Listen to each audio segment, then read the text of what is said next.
The first book of Samuel.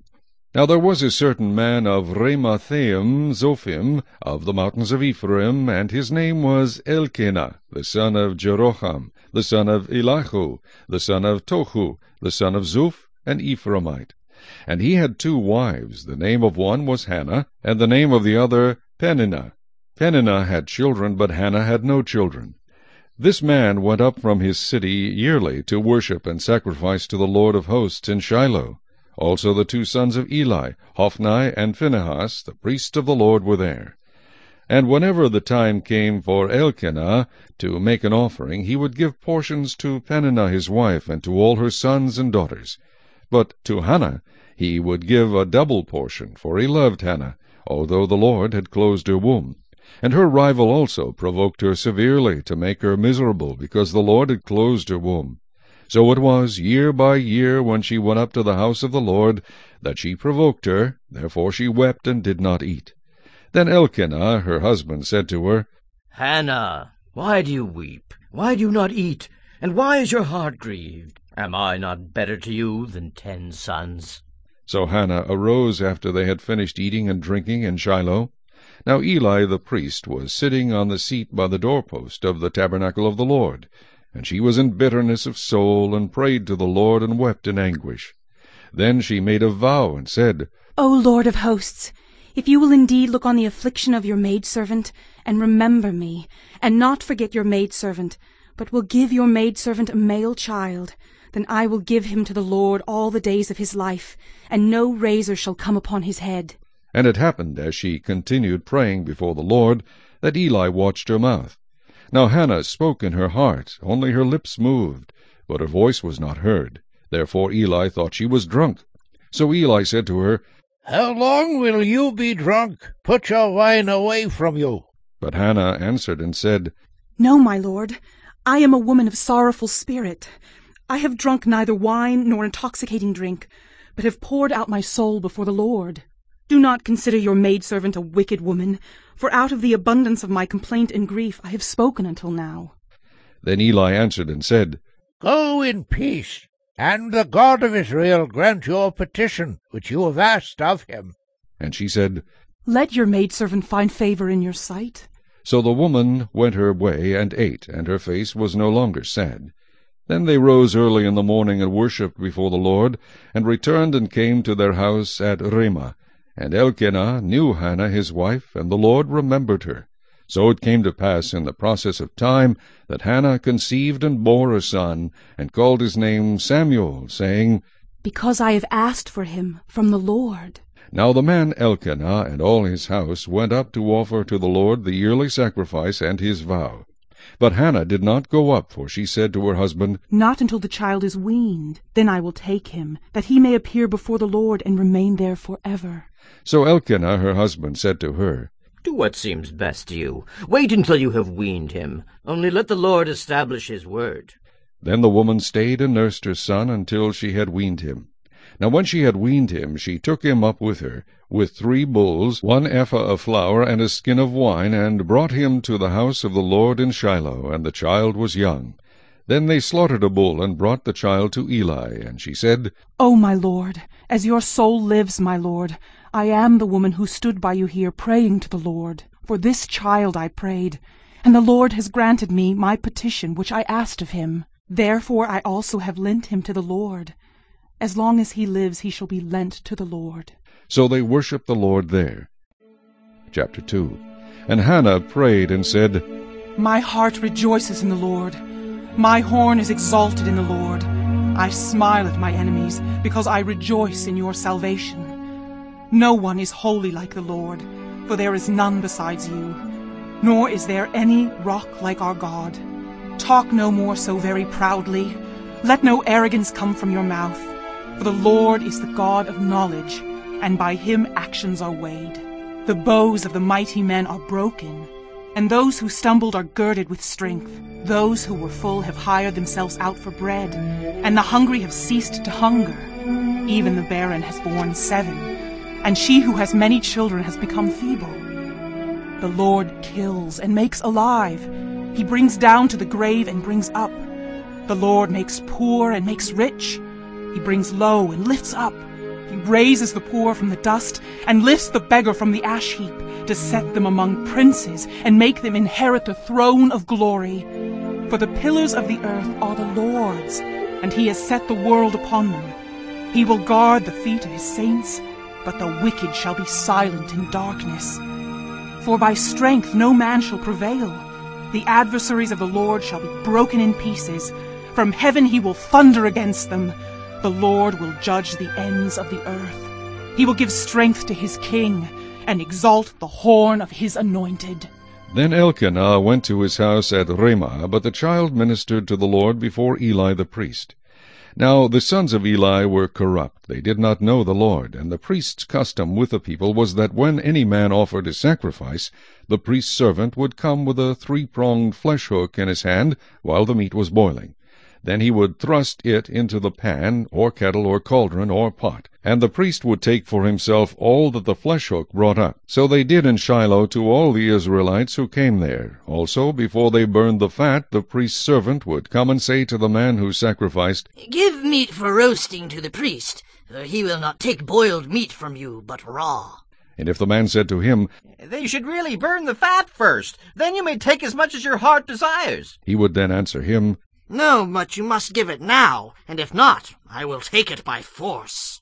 Therefore the sin of the young men was very great before the Lord, for men abhorred the offering of the Lord. But Samuel ministered before the Lord even as a child, wearing a linen ephod. Moreover, his mother used to make him a little robe, and bring it to him year by year when she came up with her husband to offer the yearly sacrifice. And Eli would bless Elkanah and his wife, and say, "The Lord give you descendants from this woman, for the loan that was given to the Lord." Then they would go to their own home. And the Lord visited Hannah, so that she conceived and bore 3 sons and 2 daughters. Meanwhile the child Samuel grew before the Lord. Now Eli was very old, and he heard everything his sons did to all Israel, and how they lay with the women who assembled at the door of the tabernacle of meeting. So he said to them, "Why do you do such things? For I hear of your evil dealings from all the people. No, my sons, for it is not a good report that I hear. You make the Lord's people transgress. If one man sins against another, God will judge him. But if a man sins against the Lord, who will intercede for him?" Nevertheless they did not heed the voice of their father, because the Lord desired to kill them. And the child Samuel grew in stature and in favor both with the Lord and men. Then a man of God came to Eli and said to him, "Thus says the Lord, did I not clearly reveal myself to the house of your father when they were in Egypt in Pharaoh's house? Did I not choose him out of all the tribes of Israel to be my priest, to offer upon my altar, to burn incense, and to wear an ephod before me? And did I not give to the house of your father all the offerings of the children of Israel made by fire? Why do you kick at my sacrifice and my offering, which I have commanded in my dwelling place, and honor your sons more than me, to make yourselves fat with the best of all the offerings of Israel my people? Therefore the Lord God of Israel says, I said indeed that your house and the house of your father would walk before me forever. But now the Lord says, Far be it from me, for those who honor me I will honor, and those who despise me shall be lightly esteemed. Behold, the days are coming that I will cut off your arm and the arm of your father's house, so that there will not be an old man in your house. And you will see an enemy in my dwelling place, despite all the good which God does for Israel. And there shall not be an old man in your house forever. But any of your men whom I do not cut off from my altar shall consume your eyes and grieve your heart. And all the descendants of your house shall die in the flower of their age. Now this shall be a sign to you that will come upon your 2 sons, on Hophni and Phinehas. In one day they shall die, both of them. Then I will raise up for myself a faithful priest who shall do according to what is in my heart and in my mind. I will build him a sure house, and he shall walk before my anointed forever. And it shall come to pass that everyone who is left in your house will come and bow down to him for a piece of silver and a morsel of bread, and say, Please put me in one of the priestly positions, that I may eat a piece of bread.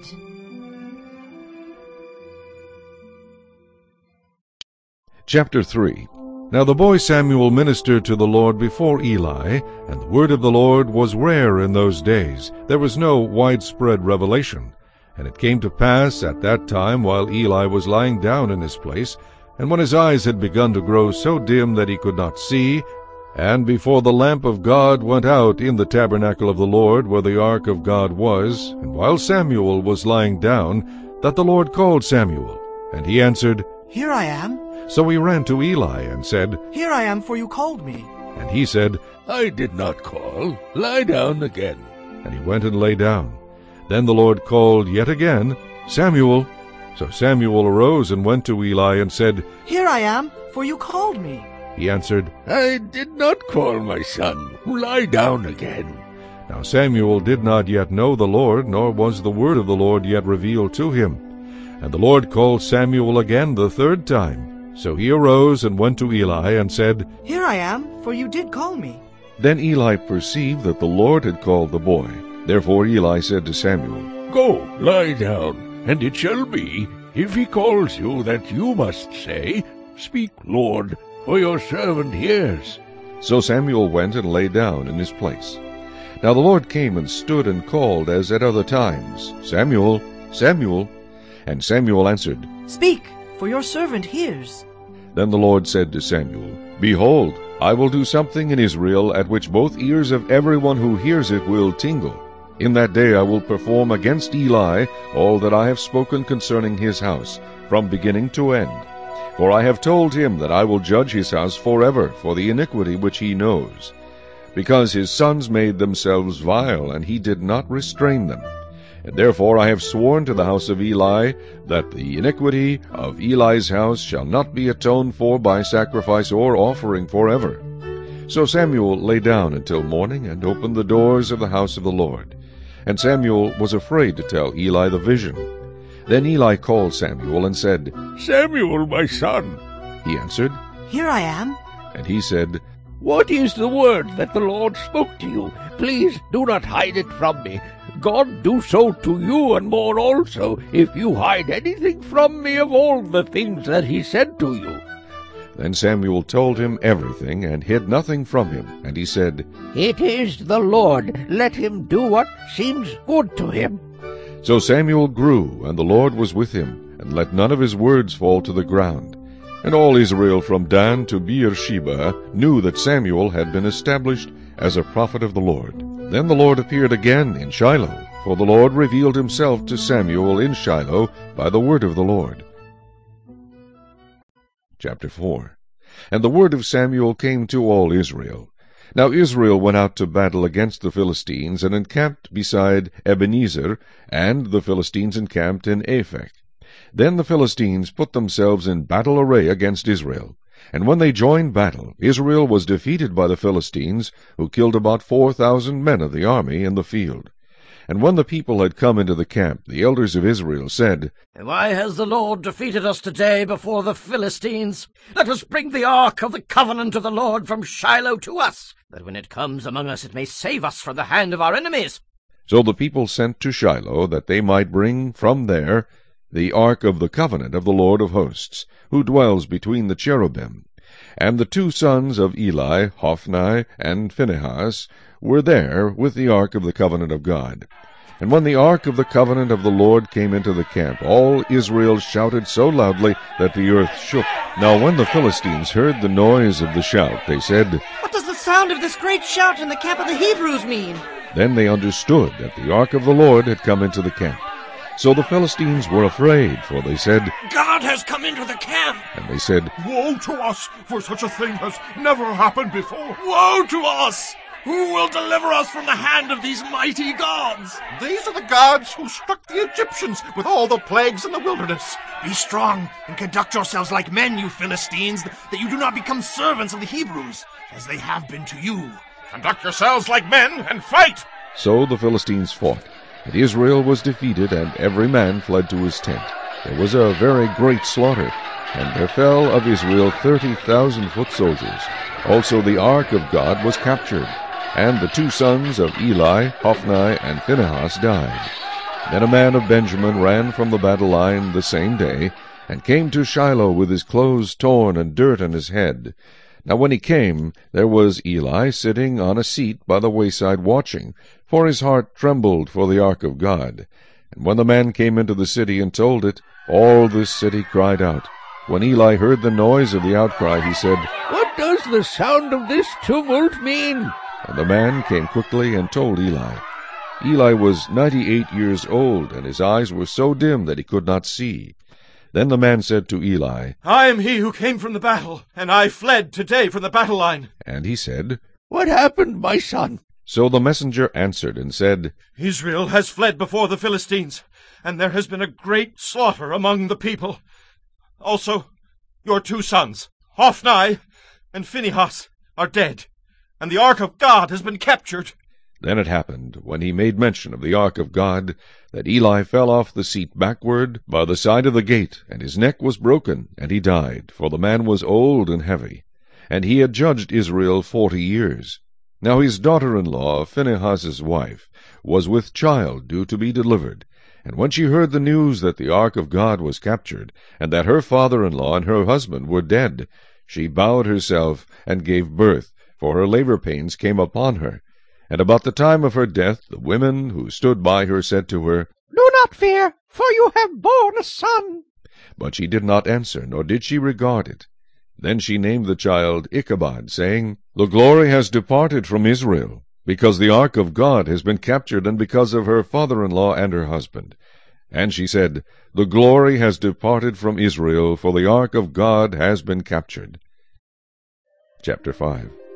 Then the Philistines took the ark of God, and brought it from Ebenezer to Ashdod. When the Philistines took the ark of God, they brought it into the house of Dagon, and set it by Dagon. And when the people of Ashdod arose early in the morning, there was Dagon fallen on its face to the earth before the ark of the Lord. So they took Dagon, and set it in its place again. And when they arose early the next morning, there was Dagon fallen on its face to the ground before the ark of the Lord. The head of Dagon and both the palms of its hands were broken off on the threshold. Only Dagon's torso was left of it. Therefore neither the priests of Dagon nor any who come into Dagon's house tread on the threshold of Dagon in Ashdod to this day. But the hand of the Lord was heavy on the people of Ashdod, and he ravaged them and struck them with tumors, both Ashdod and its territory. And when the men of Ashdod saw how it was, they said, The ark of the God of Israel must not remain with us, for his hand is harsh toward us, and Dagon our God. Therefore they sent and gathered to themselves all the lords of the Philistines, and said, What shall we do with the ark of the God of Israel? And they answered, Let the ark of the God of Israel be carried away to Gath. So they carried the ark of the God of Israel away. So it was, after they had carried it away, that the hand of the Lord was against the city with a very great destruction. And he struck the men of the city, both small and great, and tumors broke out on them. Therefore they sent the ark of God to Ekron. So it was, as the ark of God came to Ekron, that the Ekronites cried out, saying, They have brought the ark of the God of Israel to us, to kill us and our people. So they sent and gathered together all the lords of the Philistines, and said, Send away the ark of the God of Israel, and let it go back to its own place, so that it does not kill us and our people. For there was a deadly destruction throughout all the city. The hand of God was very heavy there. And the men who did not die were stricken with the tumors, and the cry of the city went up to heaven. Chapter 6. Now the ark of the Lord was in the country of the Philistines 7 months. And the Philistines called for the priests and the diviners, saying, What shall we do with the ark of the Lord? Tell us how we should send it to its place. So they said, If you send away the ark of the God of Israel, do not send it empty, but by all means return it to him with a trespass offering. Then you will be healed, and it will be known to you why his hand is not removed from you. Then they said, What is the trespass offering which we shall return to him? They answered, 5 golden tumors and 5 golden rats, according to the number of the lords of the Philistines. For the same plague was on all of you and on your lords. Therefore you shall make images of your tumors and images of your rats that ravage the land, and you shall give glory to the God of Israel. Perhaps he will lighten his hand from you, from your gods, and from your land. Why then do you harden your hearts, as the Egyptians and Pharaoh hardened their hearts? When he did mighty things among them, did they not let the people go, that they might depart? Now, therefore, make a new cart. Take 2 milk cows, which have never been yoked, and hitch the cows to the cart, and take their calves home away from them. Then take the ark of the Lord, and set it on the cart, and put the articles of gold which you are returning to him as a trespass offering in a chest by its side. And send it away, and let it go. And watch, if it goes up the road to its own territory, to Beth-Shemesh, then he has done us this great evil. But if not, then we shall know that it is not his hand that struck us.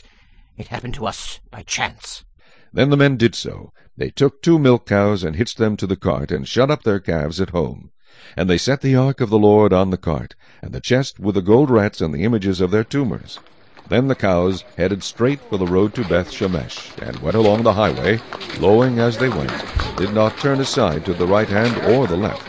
And the lords of the Philistines went after them to the border of Beth-Shemesh. Now the people of Beth-Shemesh were reaping their wheat harvest in the valley. And they lifted their eyes, and saw the ark, and rejoiced to see it. Then the cart came into the field of Joshua of Beth-Shemesh, and stood there. A large stone was there. So they split the wood of the cart, and offered the cows as a burnt offering to the Lord. The Levites took down the ark of the Lord, and the chest that was with it, in which were the articles of gold, and put them on the large stone. Then the men of Beth-Shemesh offered burnt offerings, and made sacrifices the same day to the Lord. So when the 5 lords of the Philistines had seen it, they returned to Ekron the same day. These are the golden tumors which the Philistines returned as a trespass offering to the Lord, 1 for Ashdod, 1 for Gaza, 1 for Ashkelon, 1 for Gath, 1 for Ekron. And the golden rats, according to the number of all the cities of the Philistines belonging to the 5 lords, both fortified cities and country villages, even as far as the large stone of Abel on which they set the ark of the Lord, which stone remains to this day in the field of Joshua of Beth-Shemesh. Then he struck the men of Beth-Shemesh, because they had looked into the ark of the Lord. He struck 50,070 men of the people. And the people lamented, because the Lord had struck the people with a great slaughter. And the men of Beth-Shemesh said, Who is able to stand before this holy Lord God? And to whom shall it go up from us? So they sent messengers to the inhabitants of Kirjath-Jearim, saying, The Philistines have brought back the ark of the Lord. Come down and take it up with you. Chapter 7. Then the men of Kirjath-Jearim came and took the ark of the Lord, and brought it into the house of Abinadab on the hill, and consecrated Eleazar his son to keep the ark of the Lord. So it was that the ark remained in Kirjath-Jearim a long time. It was there 20 years, and all the house of Israel lamented after the Lord. Then Samuel spoke to all the house of Israel, saying, If you return to the Lord with all your hearts, then put away the foreign gods and the Ashtoreths from among you, and prepare your hearts for the Lord, and serve him only, and he will deliver you from the hand of the Philistines. So the children of Israel put away the Baals and the Ashtoreths, and served the Lord only. And Samuel said, Gather all Israel to Mizpah, and I will pray to the Lord for you. So they gathered together at Mizpah, drew water, and poured it out before the Lord. And they fasted that day, and said there, We have sinned against the Lord. And Samuel judged the children of Israel at Mizpah. Now when the Philistines heard that the children of Israel had gathered together at Mizpah, the lords of the Philistines went up against Israel. And when the children of Israel heard of it, they were afraid of the Philistines. So the children of Israel said to Samuel, Do not cease to cry out to the Lord our God for us, that he may save us from the hand of the Philistines. And Samuel took a suckling lamb, and offered it as a whole burnt offering to the Lord. Then Samuel cried out to the Lord for Israel, and the Lord answered him. Now as Samuel was offering up the burnt offering, the Philistines drew near to battle against Israel. But the Lord thundered with a loud thunder upon the Philistines that day, and so confused them that they were overcome before Israel. And the men of Israel went out of Mizpah, and pursued the Philistines, and drove them back as far as below Beth-kar. Then Samuel took a stone, and set it up between Mizpah and Shen, and called its name Ebenezer, saying, Thus far the Lord has helped us. So the Philistines were subdued, and they did not come any more into the territory of Israel. And the hand of the Lord was against the Philistines all the days of Samuel. Then the cities which the Philistines had taken from Israel were restored to Israel, from Ekron to Gath. And Israel recovered its territory from the hands of the Philistines. Also there was peace between Israel and the Amorites. And Samuel judged Israel all the days of his life. He went from year to year on a circuit to Bethel, Gilgal, and Mizpah, and judged Israel in all those places. But he always returned to Ramah, for his home was there. There he judged Israel, and there he built an altar to the Lord. Chapter 8. Now it came to pass, when Samuel was old, that he made his sons judges over Israel. The name of his firstborn was Joel, and the name of his second Abijah. They were judges in Beersheba. But his sons did not walk in his ways. They turned aside after dishonest gain, took bribes, and perverted justice. Then all the elders of Israel gathered together and came to Samuel at Ramah, and said to him, Look, you are old, and your sons do not walk in your ways. Now make us a king to judge us like all the nations. But the thing displeased Samuel when they said, Give us a king to judge us. So Samuel prayed to the Lord, and the Lord said to Samuel, Heed the voice of the people in all that they say to you, for they have not rejected you, but they have rejected me, that I should not reign over them, according to all the works which they have done since the day that I brought them up out of Egypt, even to this day, with which they have forsaken me and served other gods, so they are doing to you also. Now therefore heed their voice. However, you shall solemnly forewarn them, and show them the behavior of the king who will reign over them. So Samuel told all the words of the Lord to the people who asked him for a king. And he said, This will be the behavior of the king who will reign over you. He will take your sons and appoint them for his own chariots and to be his horsemen, and some will run before his chariots. He will appoint captains over his thousands and captains over his 50s, will set some to plow his ground and reap his harvest, and some to make his weapons of war and equipment for his chariots. He will take your daughters to be perfumers, cooks, and bakers.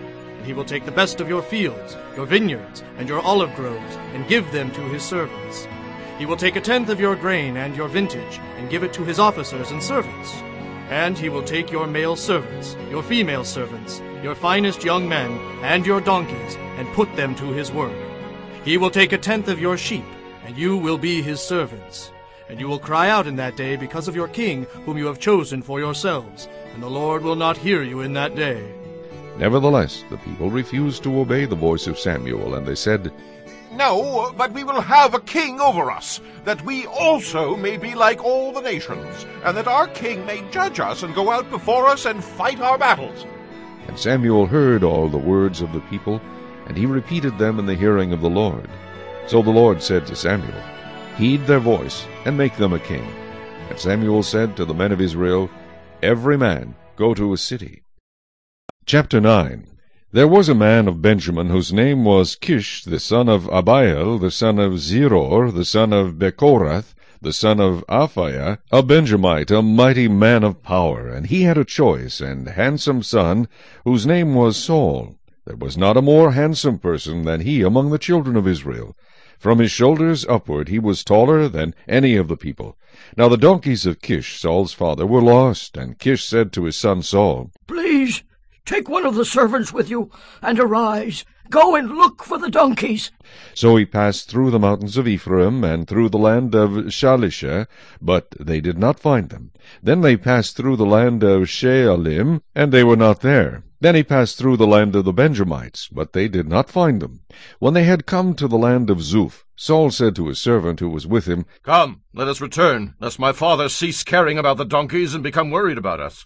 And he said to him, Look now, there is in the city a man of God, and he is an honorable man. All that he says surely comes to pass. So let us go there. Perhaps he can show us the way that we should go. Then Saul said to his servant, But look, if we go, what shall we bring the man? For the bread in our vessels is all gone, and there is no present to bring to the man of God. What do we have? And the servant answered Saul again, and said, Look, I have here at hand 1/4 of a shekel of silver. I will give that to the man of God to tell us our way. Formerly in Israel, when a man went to inquire of God, he spoke thus, Come, let us go to the seer, for he who is now called a prophet was formerly called a seer.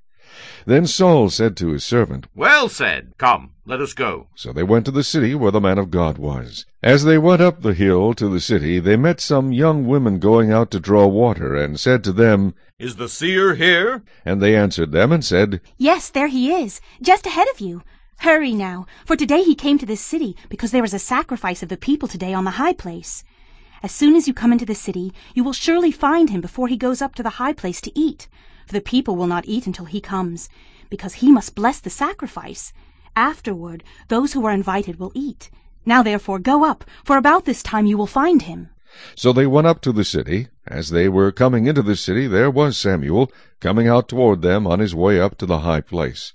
Now the Lord had told Samuel in his ear the day before Saul came, saying, Tomorrow about this time I will send you a man from the land of Benjamin, and you shall anoint him commander over my people Israel, that he may save my people from the hand of the Philistines. For I have looked upon my people, because their cry has come to me. So when Samuel saw Saul, the Lord said to him, There he is, the man of whom I spoke to you. This one shall reign over my people.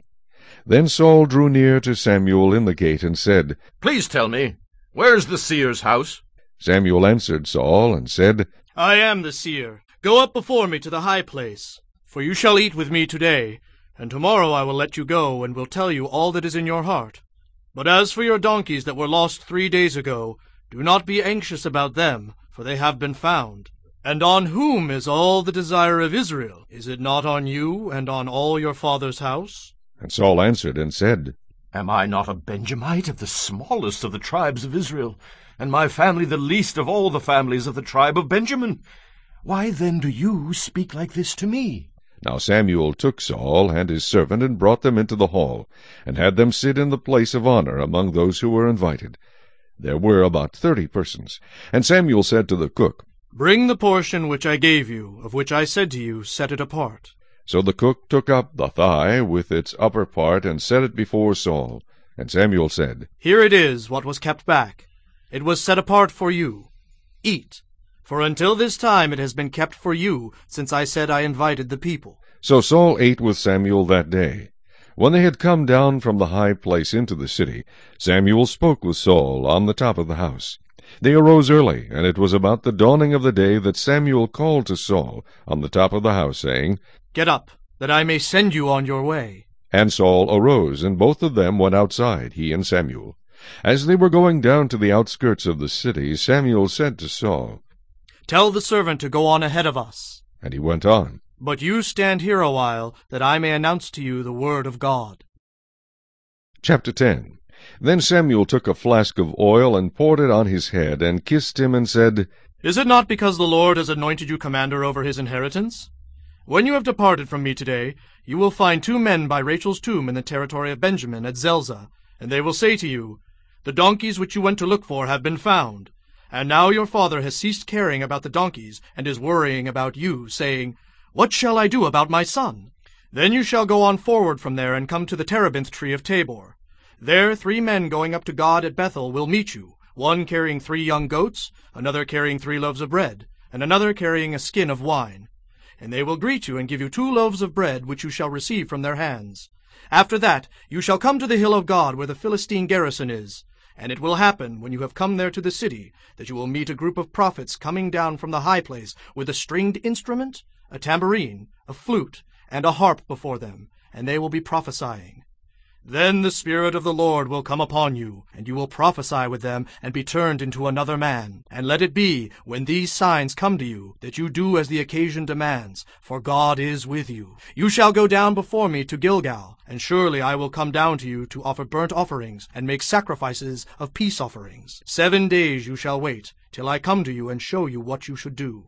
So it was, when he had turned his back to go from Samuel, that God gave him another heart. And all those signs came to pass that day. When they came there to the hill, there was a group of prophets to meet him. Then the Spirit of God came upon him, and he prophesied among them. And it happened, when all who knew him formerly saw that he indeed prophesied among the prophets, that the people said to one another, What is this that has come upon the son of Kish? Is Saul also among the prophets? Then a man from there answered and said, But who is their father? Therefore it became a proverb, Is Saul also among the prophets? And when he had finished prophesying, he went to the high place. Then Saul's uncle said to him and his servant, Where did you go? So he said, To look for the donkeys. When we saw that they were nowhere to be found, we went to Samuel. And Saul's uncle said, Tell me, please, what Samuel said to you. So Saul said to his uncle, He told us plainly that the donkeys had been found. But about the matter of the kingdom he did not tell him what Samuel had said. Then Samuel called the people together to the Lord at Mizpah, and said to the children of Israel, Thus says the Lord God of Israel, I brought up Israel out of Egypt, and delivered you from the hand of the Egyptians, and from the hand of all kingdoms, and from those who oppressed you. But you have today rejected your God, who himself saved you from all your adversities and your tribulations. And you have said to him, No, set a king over us. Now, therefore, present yourselves before the Lord by your tribes and by your clans. And when Samuel had caused all the tribes of Israel to come near, the tribe of Benjamin was chosen. When he had caused the tribe of Benjamin to come near by their families, the family of Matri was chosen, and Saul the son of Kish was chosen. But when they sought him, he could not be found. Therefore they inquired of the Lord further. Has the man come here yet? And the Lord answered, There he is, hidden among the equipment. So they ran and brought him from there. And when he stood among the people, he was taller than any of the people from his shoulders upward. And Samuel said to all the people, Do you see him whom the Lord has chosen, that there is no one like him among all the people? So all the people shouted and said, Long live the king! Then Samuel explained to the people the behavior of royalty, and wrote it in a book, and laid it up before the Lord. And Samuel sent all the people away, every man to his house. And Saul also went home to Gibeah, and valiant men went with him, whose hearts God had touched. But some rebels said, How can this man save us? So they despised him, and brought him no presents, but he held his peace.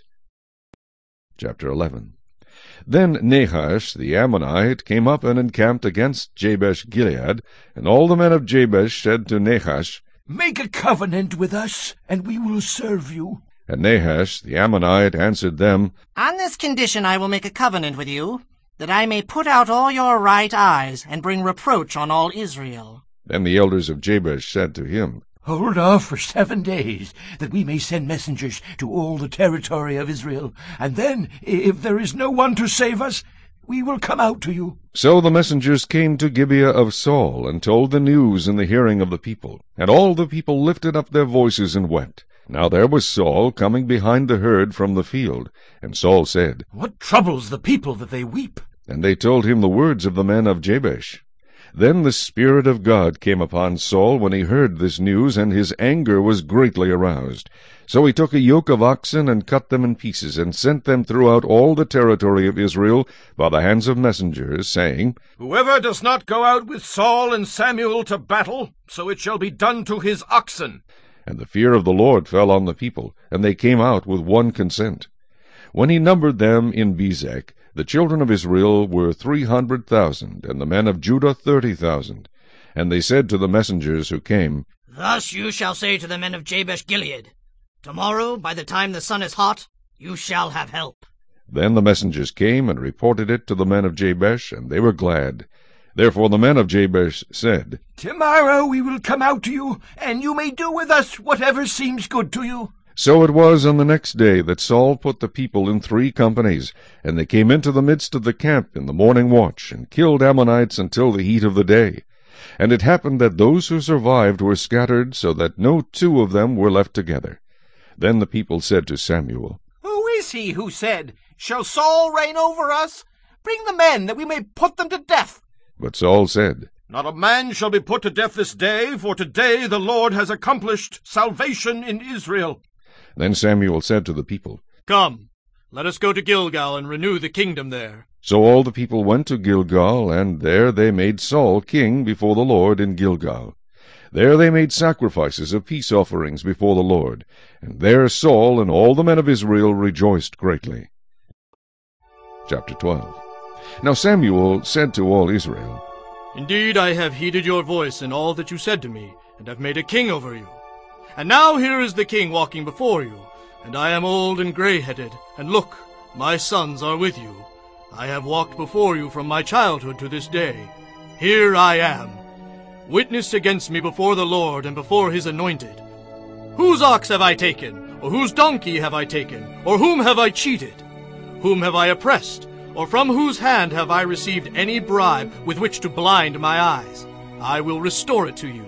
And they said, You have not cheated us or oppressed us, nor have you taken anything from any man's hand. Then he said to them, The Lord is witness against you, and his anointed is witness this day, that you have not found anything in my hand.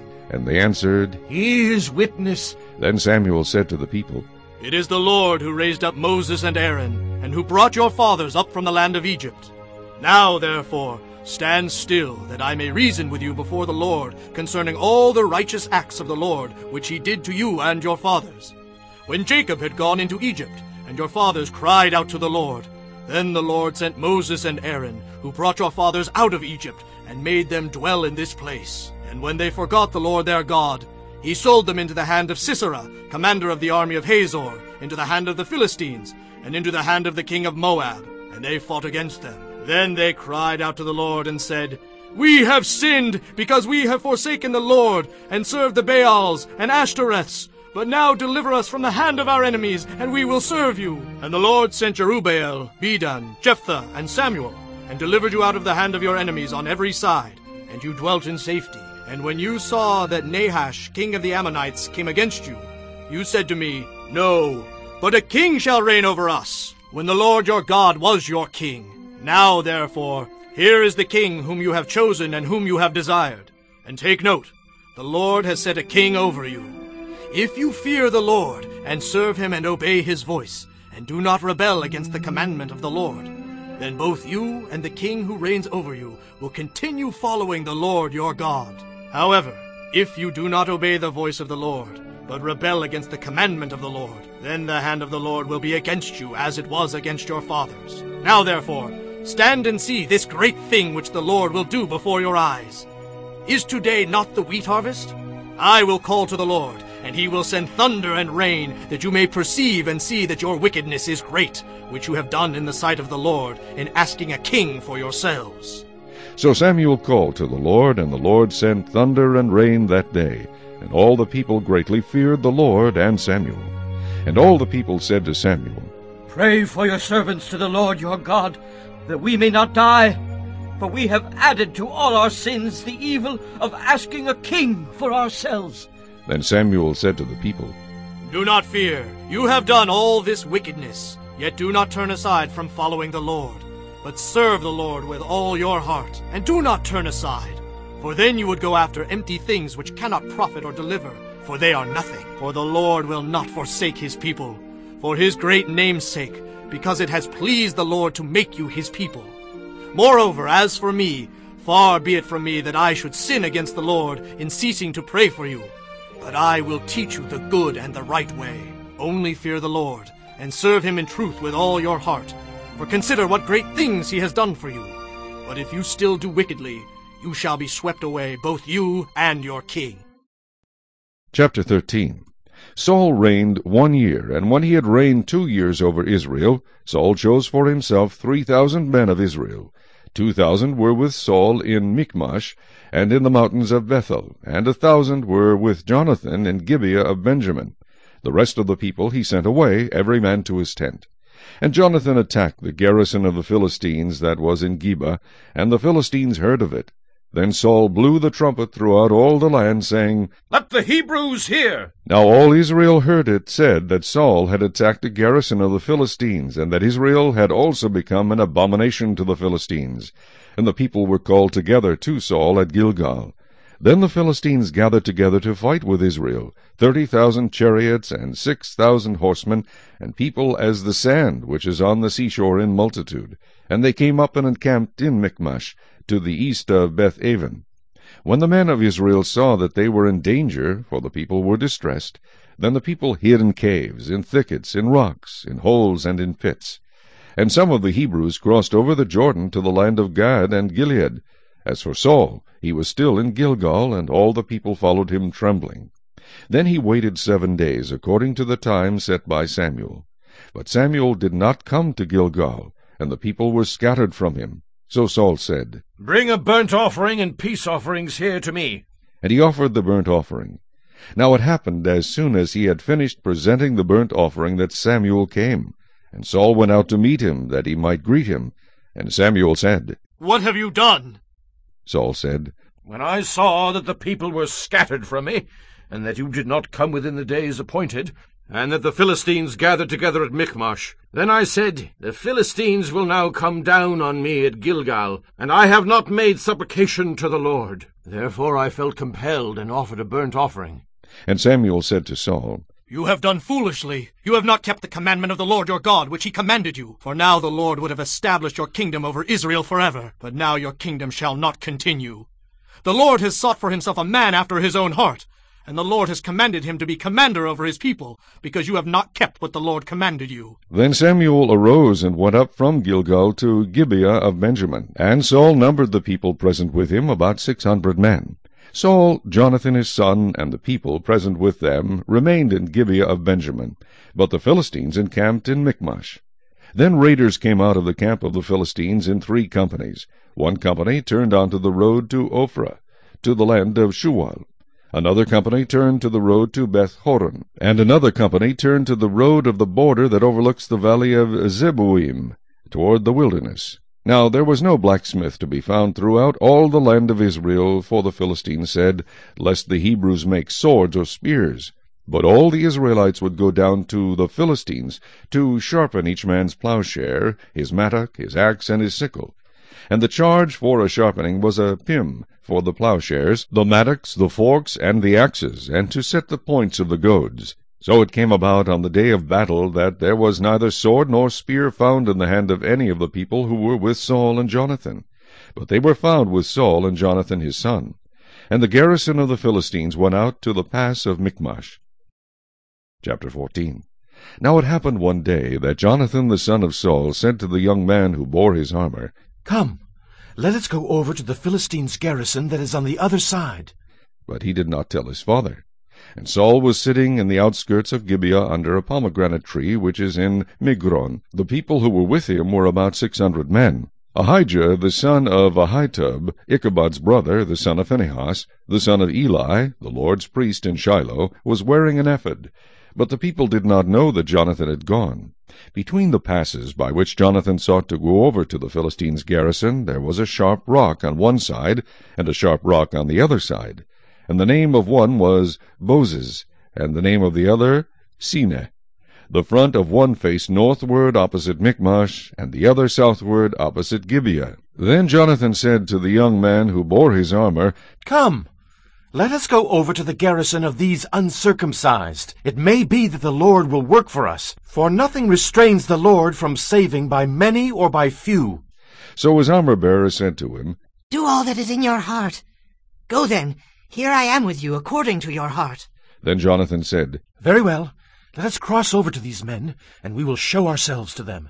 If they say thus to us, Wait until we come to you, then we will stand still in our place and not go up to them. But if they say thus, Come up to us, then we will go up, for the Lord has delivered them into our hand, and this will be a sign to us.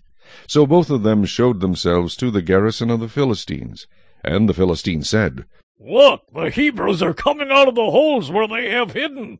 Then the men of the garrison called to Jonathan and his armor-bearer, and said, Come up to us, and we will show you something. Jonathan said to his armor-bearer, Come up after me, for the Lord has delivered them into the hand of Israel. And Jonathan climbed up on his hands and knees with his armor-bearer after him, and they fell before Jonathan. And as he came after him, his armor-bearer killed them. That first slaughter which Jonathan and his armor-bearer made was about 20 men within about half an acre of land. And there was trembling in the camp, in the field, and among all the people. The garrison and the raiders also trembled, and the earth quaked, so that it was a very great trembling. Now the watchmen of Saul and Gibeah of Benjamin looked, and there was the multitude melting away, and they went here and there. Then Saul said to the people who were with him, Now call the roll and see who is gone from us. And when they had called the roll, surprisingly Jonathan and his armor-bearer were not there. And Saul said to Ahijah, Bring the ark of God here. For at that time the ark of God was with the children of Israel. Now it happened, while Saul talked to the priest, that the noise which was in the camp of the Philistines continued to increase. So Saul said to the priest, Withdraw your hand. Then Saul and all the people who were with him assembled, and they went to the battle. And indeed every man's sword was against his neighbor, and there was very great confusion. Moreover, the Hebrews who were with the Philistines before that time, who went up with them into the camp from the surrounding country, they also joined the Israelites who were with Saul and Jonathan. Likewise all the men of Israel who had hidden in the mountains of Ephraim, when they heard that the Philistines fled, they also followed hard after them in the battle. So the Lord saved Israel that day, and the battle shifted to Bethaven. And the men of Israel were distressed that day, for Saul had placed the people under oath, saying, Cursed is the man who eats any food until evening, before I have taken vengeance on my enemies. So none of the people tasted food. Now all the people of the land came to a forest, and there was honey on the ground. And when the people had come into the woods, there was the honey dripping. But no one put his hand to his mouth, for the people feared the oath. But Jonathan had not heard his father charge the people with the oath. Therefore he stretched out the end of the rod that was in his hand, and dipped it in a honeycomb, and put his hand to his mouth, and his countenance brightened. Then one of the people said, Your father strictly charged the people with an oath, saying, Cursed is the man who eats food this day. And the people were faint. But Jonathan said, My father has troubled the land. Look now, how my countenance has brightened, because I tasted a little of this honey. How much better if the people had eaten freely today of the spoil of their enemies which they found. For now would there not have been a much greater slaughter among the Philistines? Now they had driven back the Philistines that day from Michmash to Aijalon. So the people were very faint. And the people rushed on the spoil, and took sheep, oxen, and calves, and slaughtered them on the ground, and the people ate them with the blood. Then they told Saul, saying, Look, the people are sinning against the Lord by eating with the blood. So he said, You have dealt treacherously. Roll a large stone to me this day. Then Saul said, Disperse yourselves among the people, and say to them, Bring me here every man's ox and every man's sheep. Slaughter them here and eat, and do not sin against the Lord by eating with the blood. So every one of the people brought his ox with him that night, and slaughtered it there. Then Saul built an altar to the Lord. This was the first altar that he built to the Lord. Now Saul said, Let us go down after the Philistines by night, and plunder them until the morning light, and let us not leave a man of them. And they said, Do whatever seems good to you. Then the priest said, Let us draw near to God here. So Saul asked counsel of God. Shall I go down after the Philistines? Will you deliver them into the hand of Israel? But he did not answer him that day. And Saul said, Come over here, all you chiefs of the people, and know and see what this sin was today. For as the Lord lives, who saves Israel, though it be in Jonathan my son, he shall surely die. But not a man among all the people answered him. Then he said to all Israel, You be on one side, and my son Jonathan and I will be on the other side. And the people said to Saul, Do what seems good to you. Therefore Saul said to the Lord God of Israel, Give a perfect lot. So Saul and Jonathan were taken, but the people escaped. And Saul said, Cast lots between my son Jonathan and me. So Jonathan was taken. Then Saul said to Jonathan, Tell me what you have done. And Jonathan told him and said, I only tasted a little honey with the end of the rod that was in my hand. So now I must die.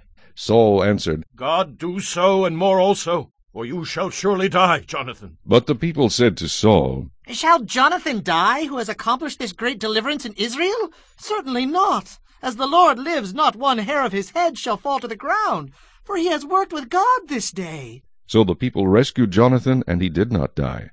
Then Saul returned from pursuing the Philistines, and the Philistines went to their own place.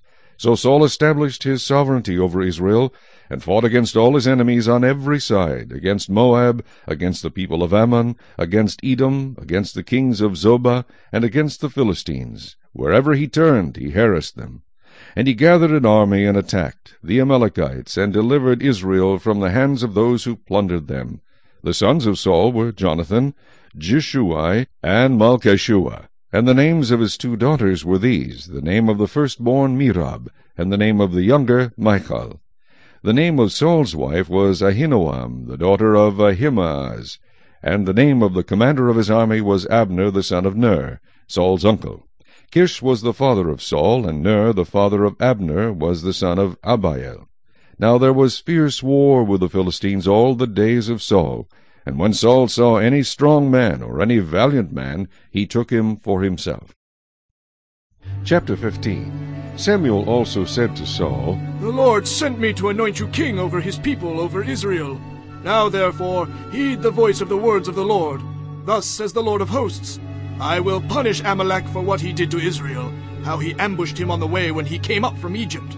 Now go and attack Amalek, and utterly destroy all that they have, and do not spare them, but kill both man and woman, infant and nursing child, ox and sheep, camel and donkey. So Saul gathered the people together and numbered them in Telaim, 200,000 foot soldiers and 10,000 men of Judah. And Saul came to a city of Amalek and lay in wait in the valley.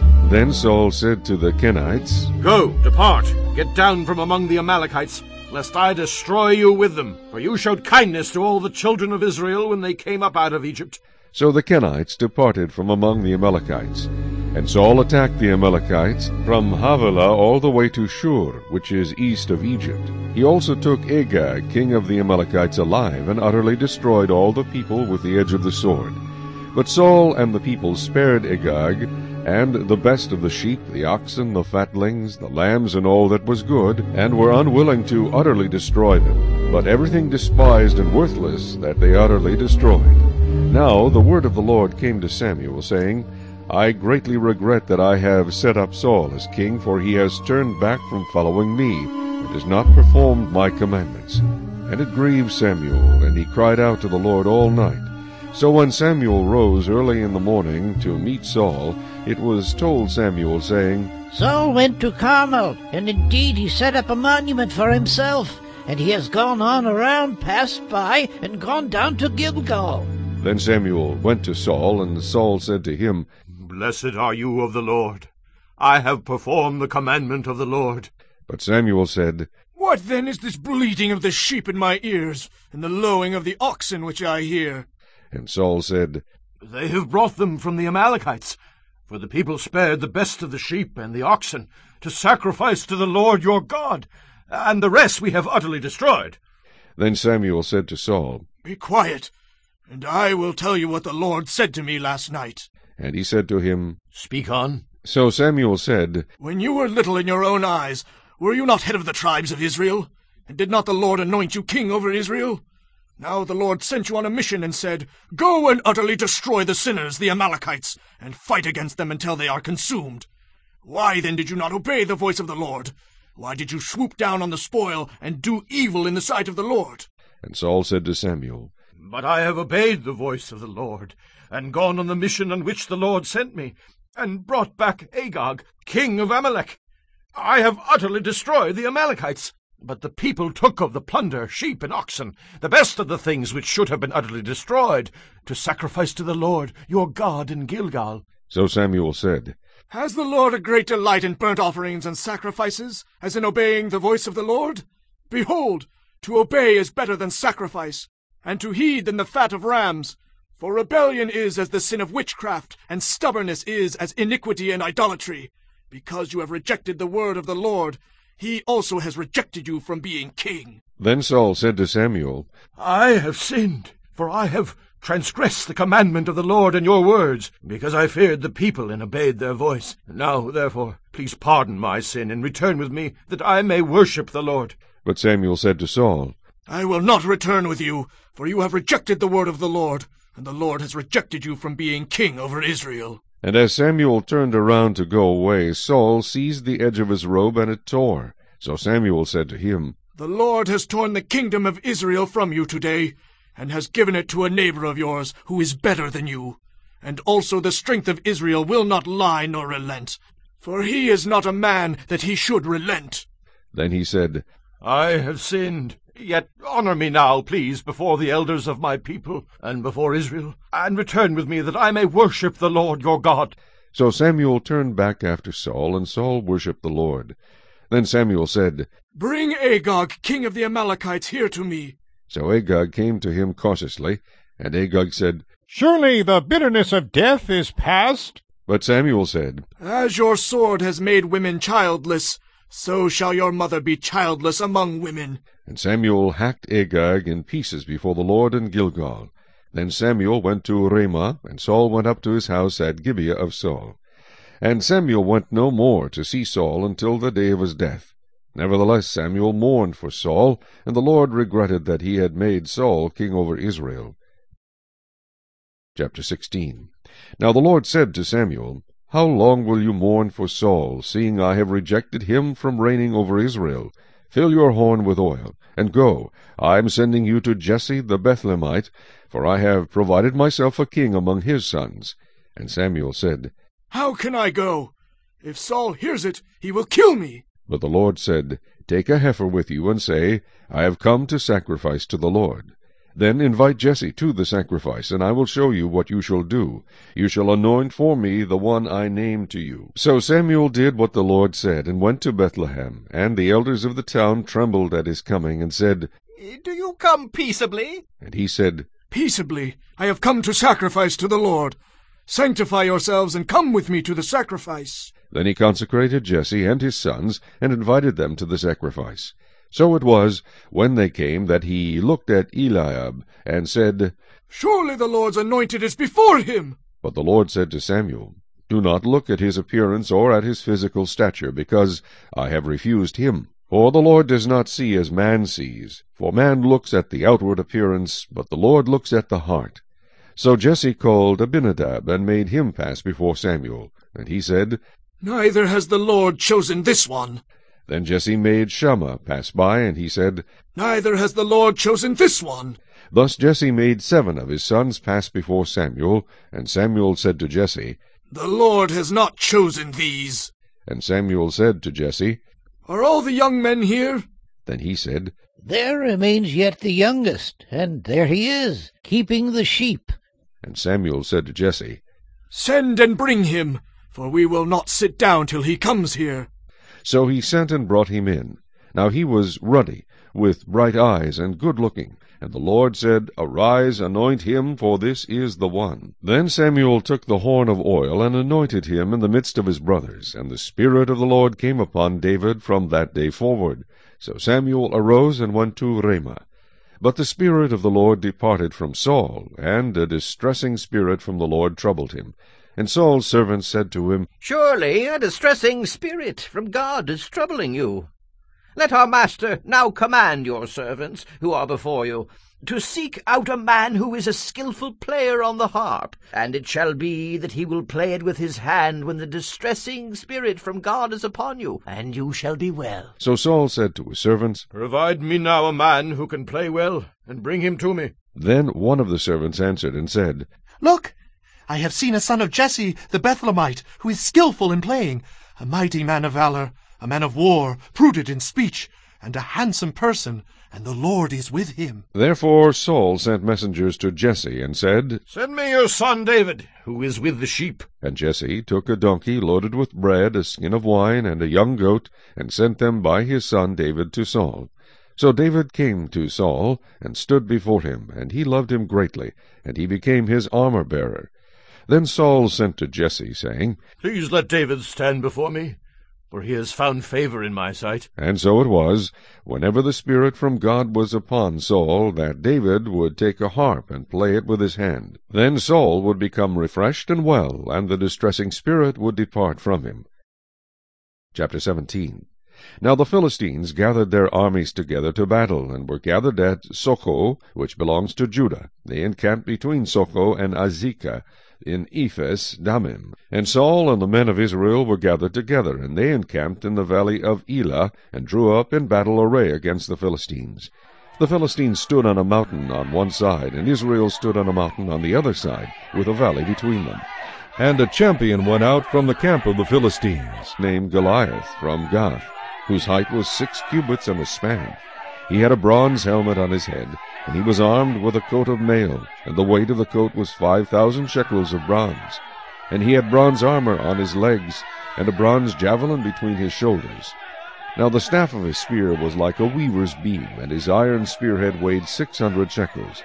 And a shield-bearer went before him. Then he stood and cried out to the armies of Israel, and said to them, Why have you come out to line up for battle? Am I not a Philistine? And you the servants of Saul?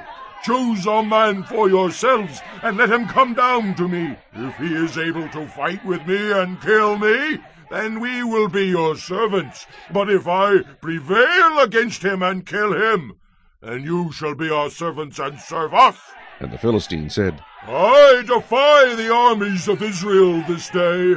Give me a man that we may fight together. When Saul and all Israel heard these words of the Philistine, they were dismayed and greatly afraid. Now David was the son of that Ephrathite of Bethlehem, Judah, whose name was Jesse, and who had 8 sons. And the man was old, advanced in years in the days of Saul. The 3 oldest sons of Jesse had gone to follow Saul to the battle.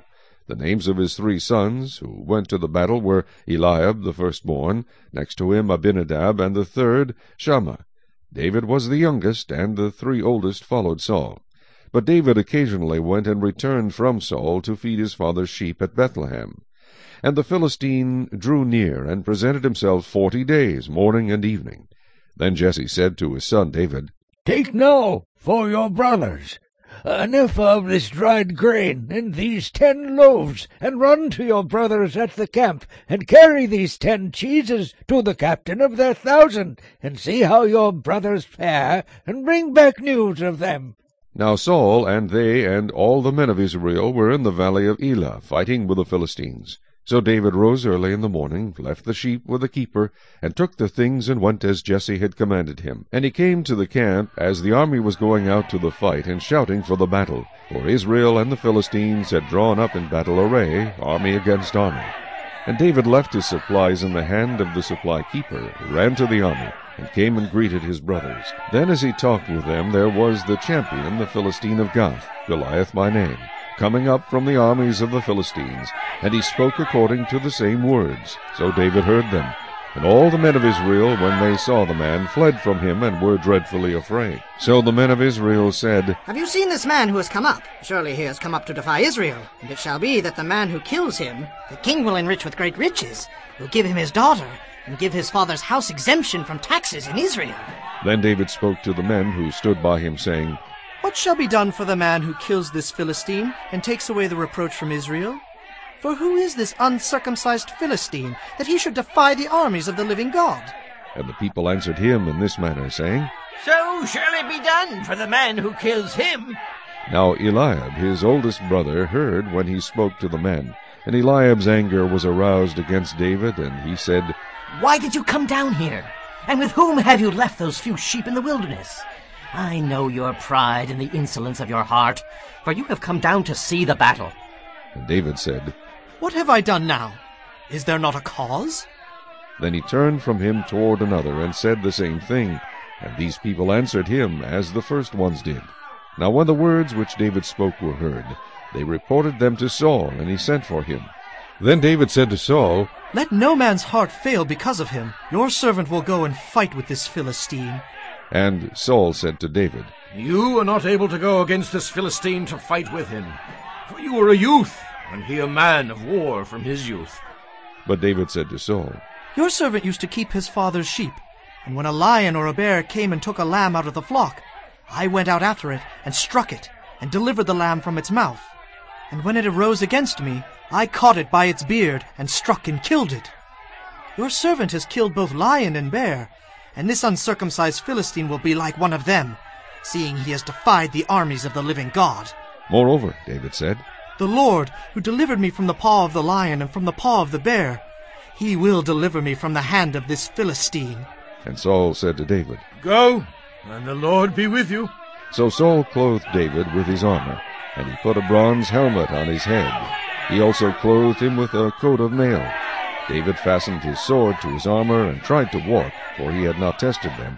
And David said to Saul, I cannot walk with these, for I have not tested them. So David took them off.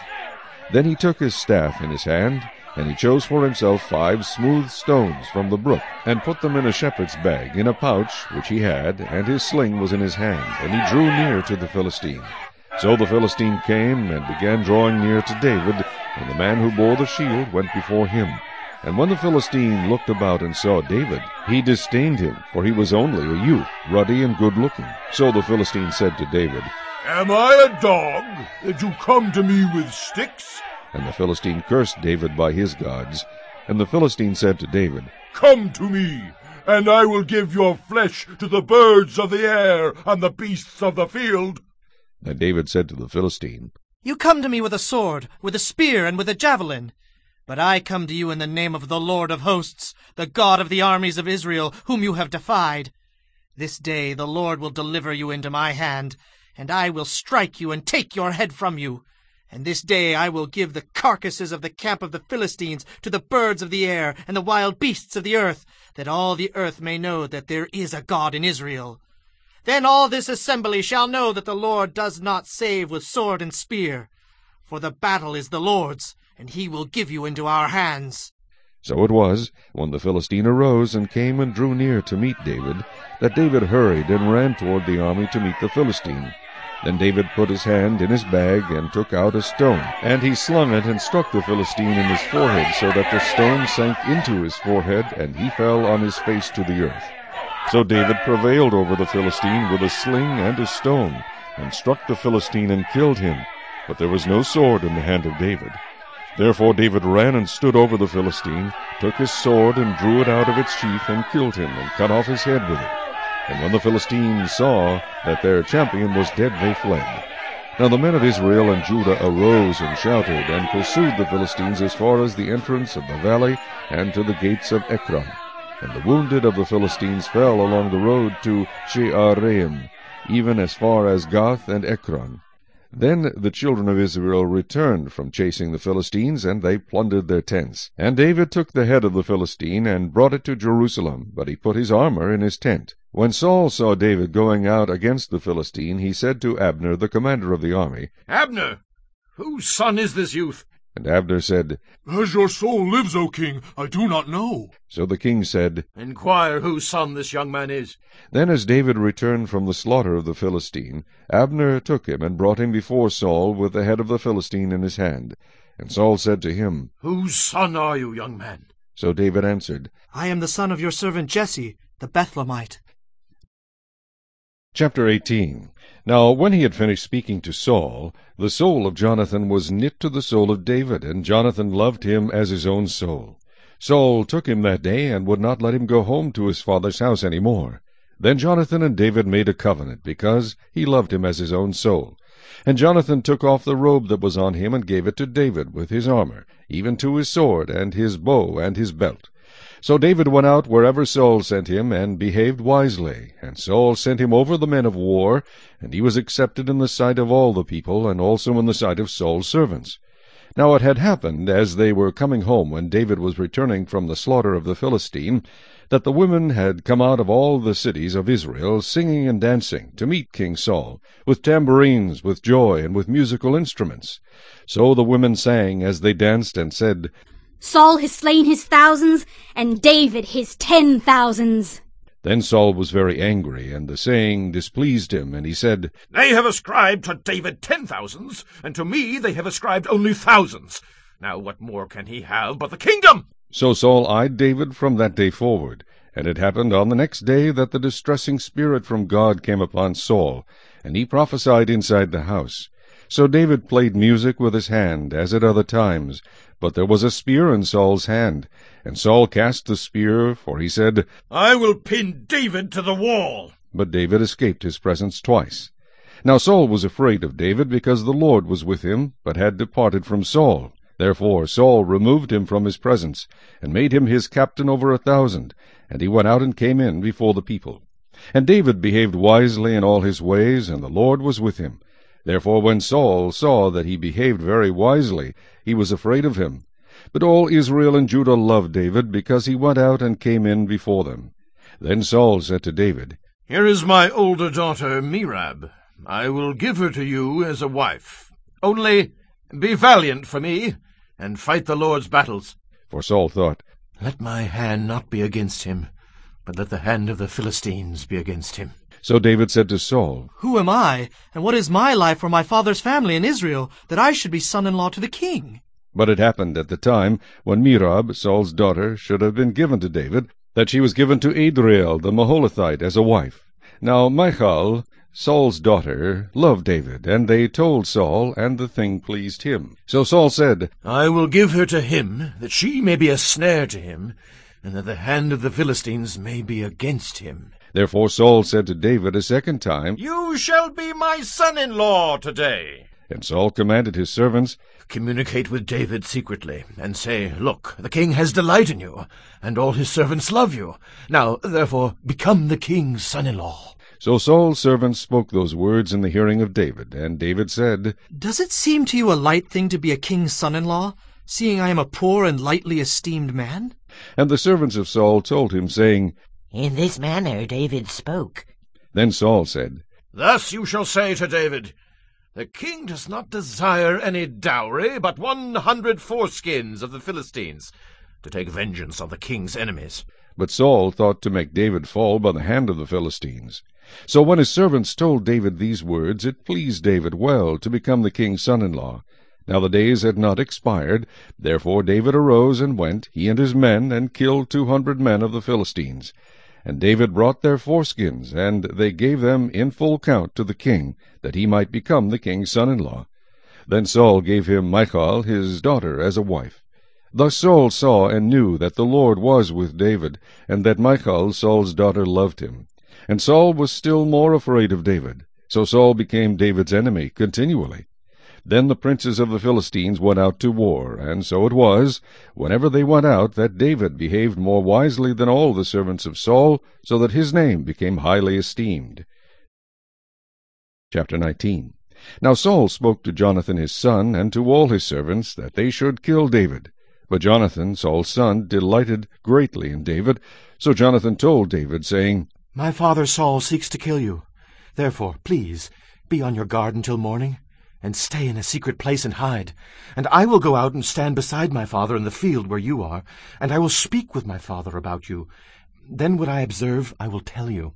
Thus Jonathan spoke well of David to Saul his father, and said to him, Let not the king sin against his servant, against David, because he has not sinned against you, and because his works have been very good toward you.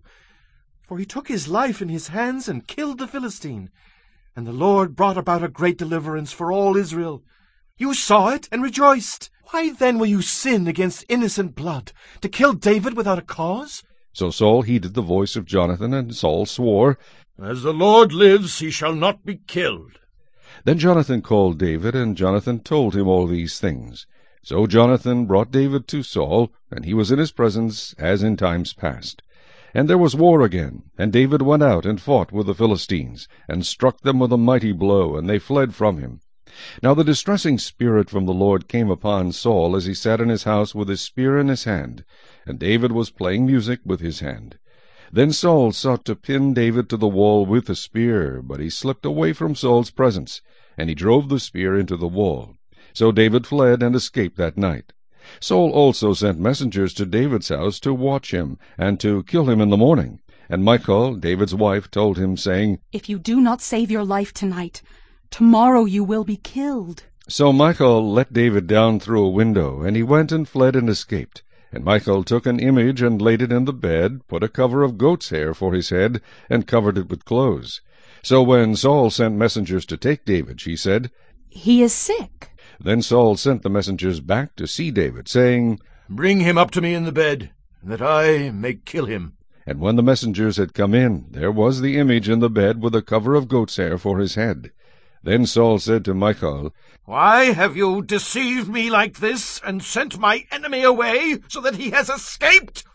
And Michal answered Saul, He said to me, Let me go. Why should I kill you? So David fled and escaped, and went to Samuel at Ramah, and told him all that Saul had done to him. And he and Samuel went and stayed in Naioth. Now it was told Saul, saying, Take note, David is at Naioth in Ramah. Then Saul sent messengers to take David. And when they saw the group of prophets prophesying, and Samuel standing as leader over them, the Spirit of God came upon the messengers of Saul, and they also prophesied. And when Saul was told, he sent other messengers, and they prophesied likewise. Then Saul sent messengers again the third time, and they prophesied also. Then he also went to Ramah, and came to the great well that is at Sichu. So he asked and said, Where are Samuel and David? And someone said, Indeed, they are at Naioth in Ramah. So he went there to Naioth in Ramah. Then the Spirit of God was upon him also, and he went on and prophesied until he came to Naioth in Ramah. And he also stripped off his clothes and prophesied before Samuel in like manner, and lay down naked all that day and all that night. Therefore they say, Is Saul also among the prophets? Chapter 20. Then David fled from Naioth in Ramah, and went and said to Jonathan, What have I done? What is my iniquity, and what is my sin before your father, that he seeks my life? So Jonathan said to him, By no means. You shall not die. Indeed, my father will do nothing, either great or small, without first telling me. And why should my father hide this thing from me?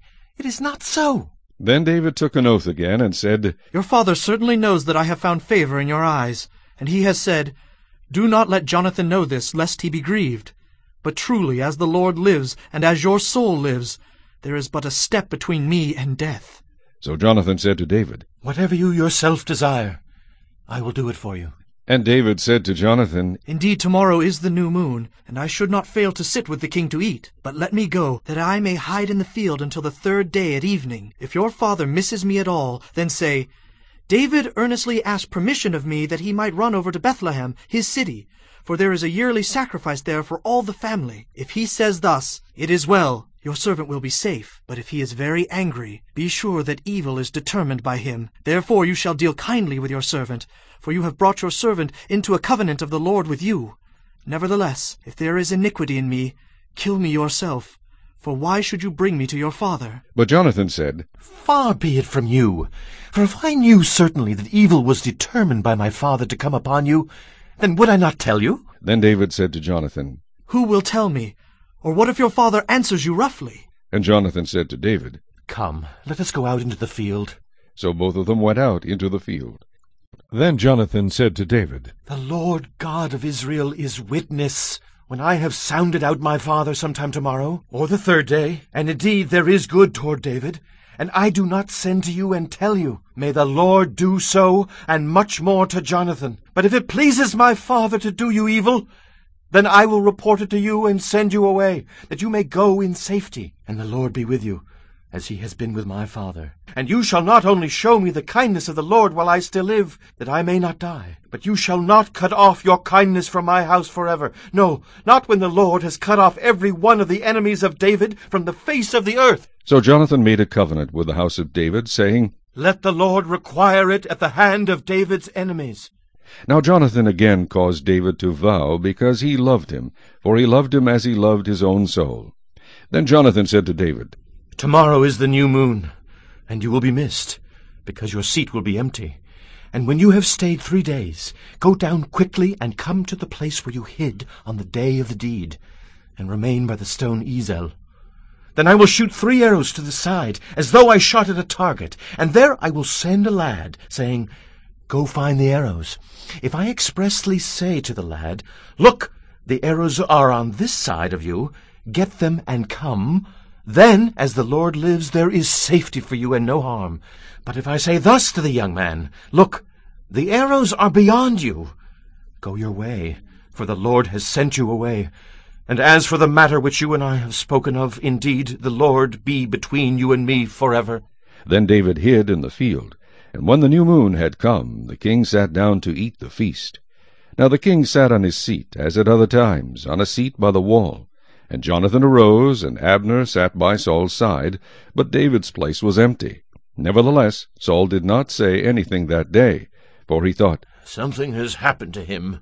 He is unclean. Surely he is unclean. And it happened the next day, the 2nd day of the month, that David's place was empty. And Saul said to Jonathan his son, Why has the son of Jesse not come to eat, either yesterday or today? So Jonathan answered Saul, David earnestly asked permission of me to go to Bethlehem, and he said, Please let me go, for our family has a sacrifice in the city, and my brother has commanded me to be there. And now, if I have found favor in your eyes, please let me get away and see my brothers. Therefore he has not come to the king's table. Then Saul's anger was aroused against Jonathan, and he said to him, You son of a perverse, rebellious woman! Do I not know that you have chosen the son of Jesse to your own shame and to the shame of your mother's nakedness? For as long as the son of Jesse lives on the earth, you shall not be established, nor your kingdom. Now, therefore, send and bring him to me, for he shall surely die. And Jonathan answered Saul his father, and said to him, Why should he be killed? What has he done? Then Saul cast a spear at him to kill him, by which Jonathan knew that it was determined by his father to kill David. So Jonathan arose from the table in fierce anger, and ate no food the 2nd day of the month, for he was grieved for David, because his father had treated him shamefully. And so it was in the morning that Jonathan went out into the field at the time appointed with David, and a little lad was with him. Then he said to his lad, Now run! Find the arrows which I shoot. As the lad ran, he shot an arrow beyond him. When the lad had come to the place where the arrow was which Jonathan had shot, Jonathan cried out after the lad and said, Is not the arrow beyond you? And Jonathan cried out after the lad, Make haste! Hurry! Do not delay! So Jonathan's lad gathered up the arrows and came back to his master. But the lad did not know anything. Only Jonathan and David knew of the matter. Then Jonathan gave his weapons to his lad, and said to him, Go, carry them to the city. As soon as the lad had gone, David arose from a place toward the south, fell on his face to the ground, and bowed.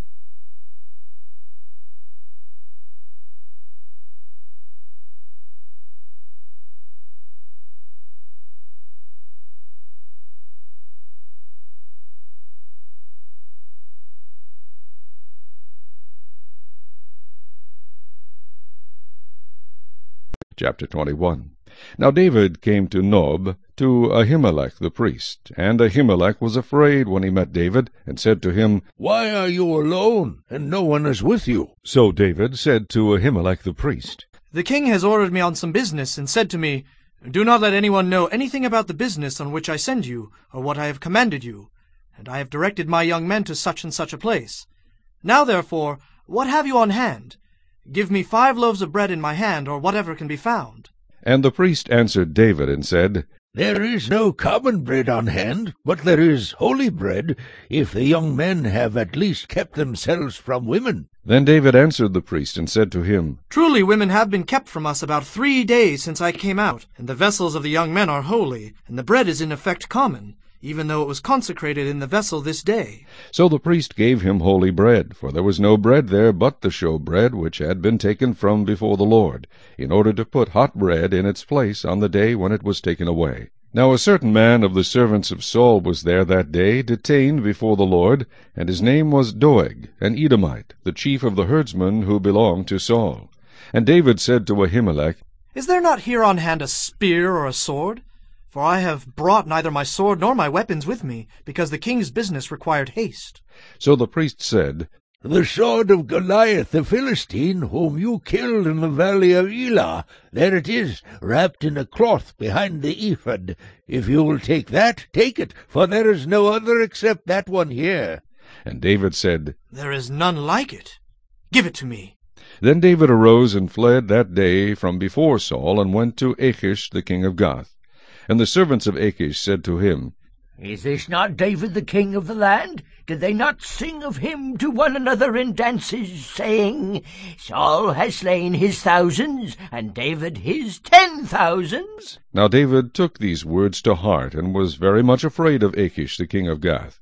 So he changed his behavior before them, pretended madness in their hands, scratched on the doors of the gate, and let his saliva fall down on his beard.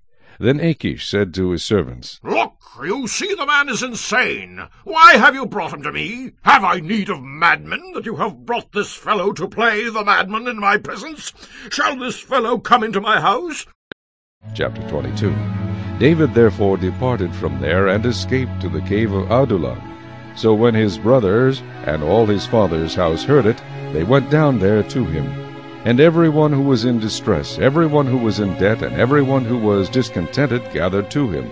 So he became captain over them, and there were about 400 men with him. Then David went from there to Mizpah of Moab, and he said to the king of Moab, Please let my father and mother come here with you, till I know what God will do for me. So he brought them before the king of Moab, and they dwelt with him all the time that David was in the stronghold. Now the prophet Gad said to David, Do not stay in the stronghold. Depart and go to the land of Judah. So David departed and went into the forest of Hereth. When Saul heard that David and the men who were with him had been discovered, now Saul was staying in Gibeah under a tamarisk tree in Ramah, with his spear in his hand, and all his servants standing about him. Then Saul said to his servants who stood about him, Hear now, you Benjamites! Will the son of Jesse give every one of you fields and vineyards, and make you all captains of thousands and captains of hundreds? All of you have conspired against me, and there is no one who reveals to me that my son has made a covenant with the son of Jesse, and there is not one of you who is sorry for me, or reveals to me that my son has stirred up my servant against me, to lie in wait, as it is this day. Then answered Doeg the Edomite, who was set over the servants of Saul, and said, I saw the son of Jesse going to Nob, to Ahimelech the son of Ahitub, and he inquired of the Lord for him, gave him provisions, and gave him the sword of Goliath the Philistine. So the king sent to call Ahimelech the priest, the son of Ahitub, and all his father's house, the priests who were in Nob, and they all came to the king. And Saul said, Hear now, son of Ahitub. He answered, Here I am, my lord. Then Saul said to him, Why have you conspired against me, you and the son of Jesse, in that you have given him bread and a sword, and have inquired of God for him, that he should rise against me, to lie in wait, as it is this day? So Ahimelech answered the king and said, And who among all your servants is as faithful as David, who is the king's son-in-law, who goes at your bidding and is honorable in your house? Did I then begin to inquire of God for him? Far be it from me. Let not the king impute anything to his servants, or to any in the house of my father, for your servant knew nothing of all this, little or much. And the king said, You shall surely die, Ahimelech, you and all your father's house. Then the king said to the guards who stood about him, Turn and kill the priests of the Lord, because their hand also is with David, and because they knew when he fled and did not tell it to me. But the servants of the king would not lift their hands to strike the priests of the Lord. And the king said to Doeg, You turn and kill the priests. So Doeg the Edomite turned and struck the priests, and killed on that day 85 men who wore a linen ephod. Also Nob, the city of the priests, he struck with the edge of the sword, both men and women, children and nursing infants, oxen and donkeys and sheep, with the edge of the sword. Now one of the sons of Ahimelech the son of Ahitub, named Abiathar, escaped and fled after David. And Abiathar told David that Saul had killed the Lord's priests. So David said to Abiathar, I knew that day when Doeg the Edomite was there that he would surely tell Saul, I have caused the death of all the persons of your father's house. Stay with me, do not fear, for he who seeks my life seeks your life, but with me you shall be safe.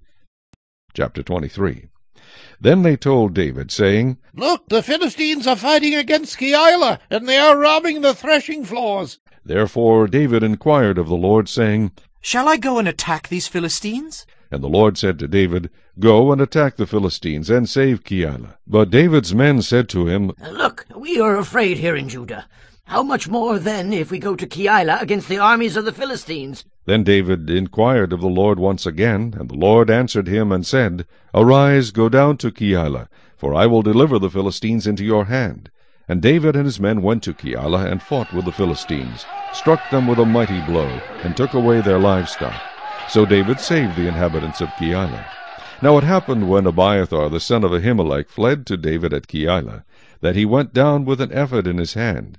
And Saul was told that David had gone to Keilah. So Saul said, God has delivered him into my hand, for he has shut himself in by entering a town that has gates and bars. Then Saul called all the people together for war, to go down to Keilah to besiege David and his men. When David knew that Saul plotted evil against him, he said to Abiathar the priest, Bring the ephod here. Then David said, O Lord God of Israel, your servant has certainly heard that Saul seeks to come to Keilah to destroy the city for my sake. Will the men of Keilah deliver me into his hand? Will Saul come down, as your servant has heard? O Lord God of Israel, I pray tell your servant. And the Lord said, He will come down. Then David said, Will the men of Keilah deliver me and my men into the hand of Saul? And the Lord said, They will deliver you. So David and his men, about 600, arose and departed from Keilah, and went wherever they could go. Then it was told Saul that David had escaped from Keilah, so he halted the expedition. And David stayed in strongholds in the wilderness, and remained in the mountains in the wilderness of Ziph. Saul sought him every day, but God did not deliver him into his hand. So David saw that Saul had come out to seek his life, and David was in the wilderness of Ziph in a forest. Then Jonathan, Saul's son, arose and went to David in the woods, and strengthened his hand in God. And he said to him, Do not fear, for the hand of Saul my father shall not find you. You shall be king over Israel, and I shall be next to you. Even my father Saul knows that. So the two of them made a covenant before the Lord, and David stayed in the woods, and Jonathan went to his own house. Then the Ziphites came up to Saul at Gibeah, saying, Is David not hiding with us in strongholds in the woods, in the hill of Keilah, which is on the south of Jeshamon? Now therefore, O king, come down according to all the desire of your soul to come down, and our part shall be to deliver him into the king's hand. And Saul said, Blessed are you, O the Lord, for you have compassion on me. Please go and find out for sure, and see the place where his hideout is, and who has seen him there, for I am told he is very crafty. See therefore, and take knowledge of all the lurking places where he hides, and come back to me with certainty, and I will go with you. And it shall be, if he is in the land, that I will search for him throughout all the clans of Judah. So they arose and went to Ziph before Saul. But David and his men were in the wilderness of Maon, in the plain on the south of Jeshamon. When Saul and his men went to seek him, they told David. Therefore he went down to the rock, and stayed in the wilderness of Maon. And when Saul heard that, he pursued David in the wilderness of Maon. Then Saul went on one side of the mountain, and David and his men on the other side of the mountain. So David made haste to get away from Saul, for Saul and his men were encircling David and his men to take them. But a messenger came to Saul, saying, Hurry and come, for the Philistines have invaded the land. Therefore Saul returned from pursuing David, and went against the Philistines. So they called that place the Rock of Escape. Then David went up from there, and dwelt in strongholds at En-gedi. Chapter 24. Now it happened, when Saul had returned from following the Philistines, that it was told him, saying, Take note, David is in the wilderness of En-gedi. Then Saul took 3,000 chosen men from all Israel, and went to seek David and his men on the rocks of the wild goats. So he came to the sheepfolds by the road, where there was a cave, and Saul went in to attend to his needs. David and his men were staying in the recesses of the cave. Then the men of David said to him, This is the day of which the Lord said to you, Behold, I will deliver your enemy into your hand, that you may do to him as it seems good to you. And David arose, and secretly cut off a corner of Saul's robe.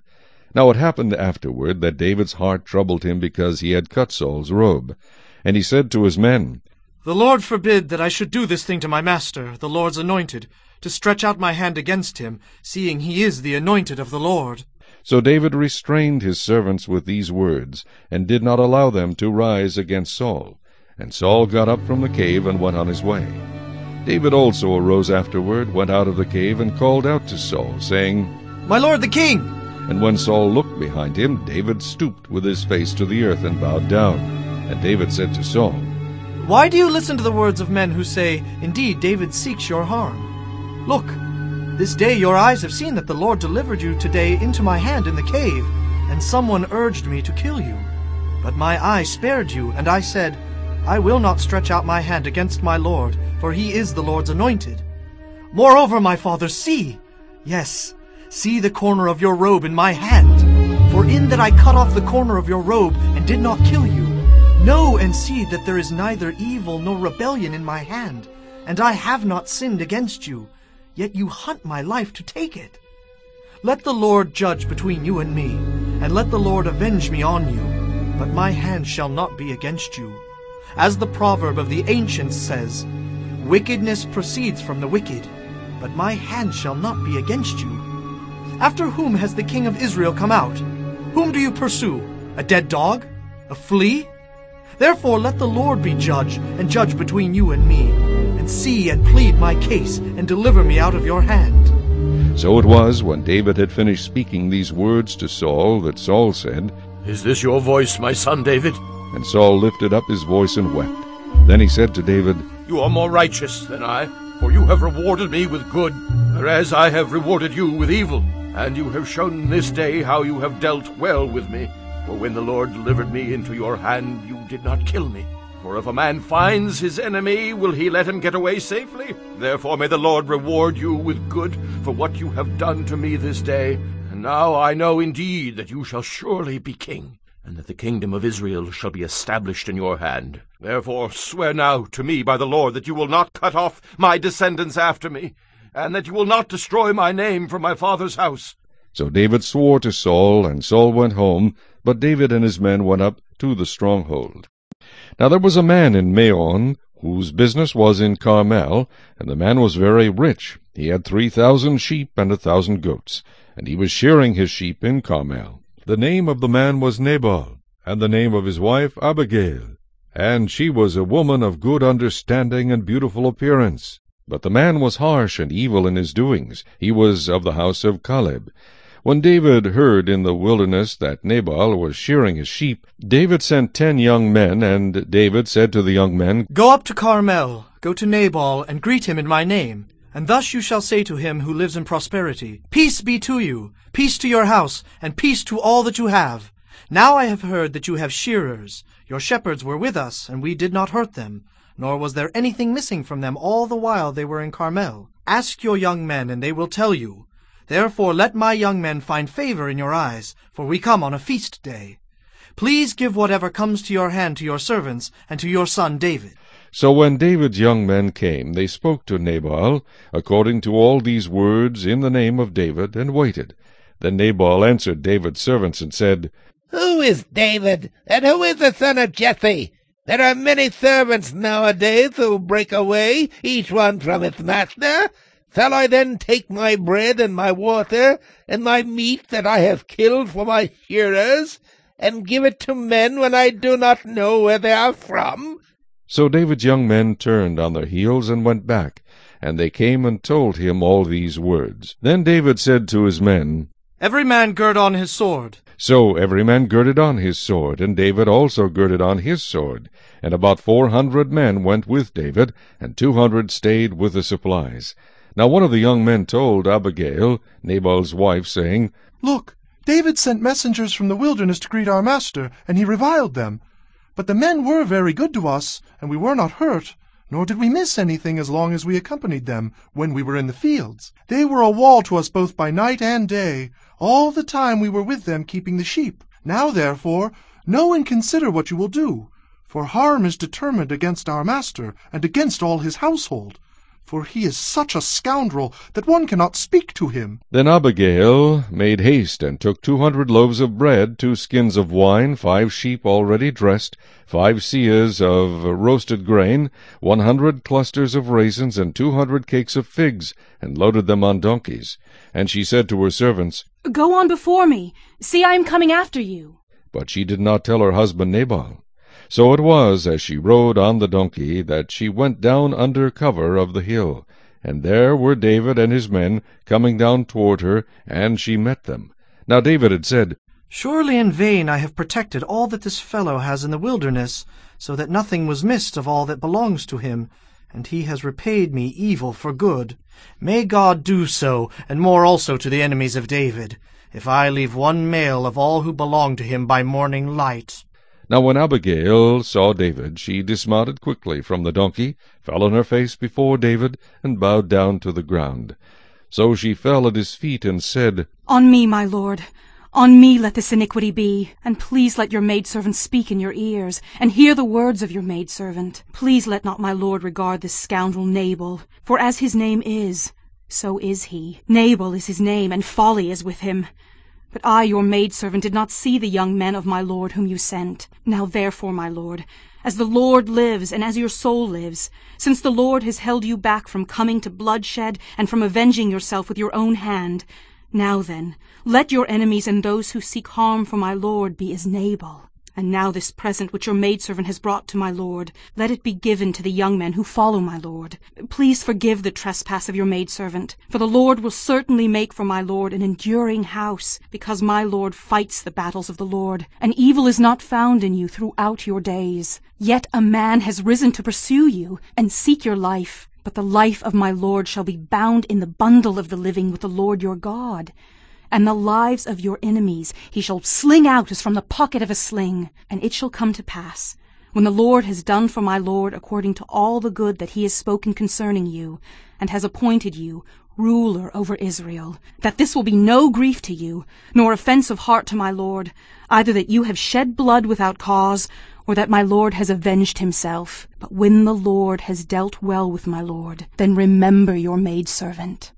Then David said to Abigail, Blessed is the Lord God of Israel, who sent you this day to meet me. And blessed is your advice, and blessed are you, because you have kept me this day from coming to bloodshed, and from avenging myself with my own hand.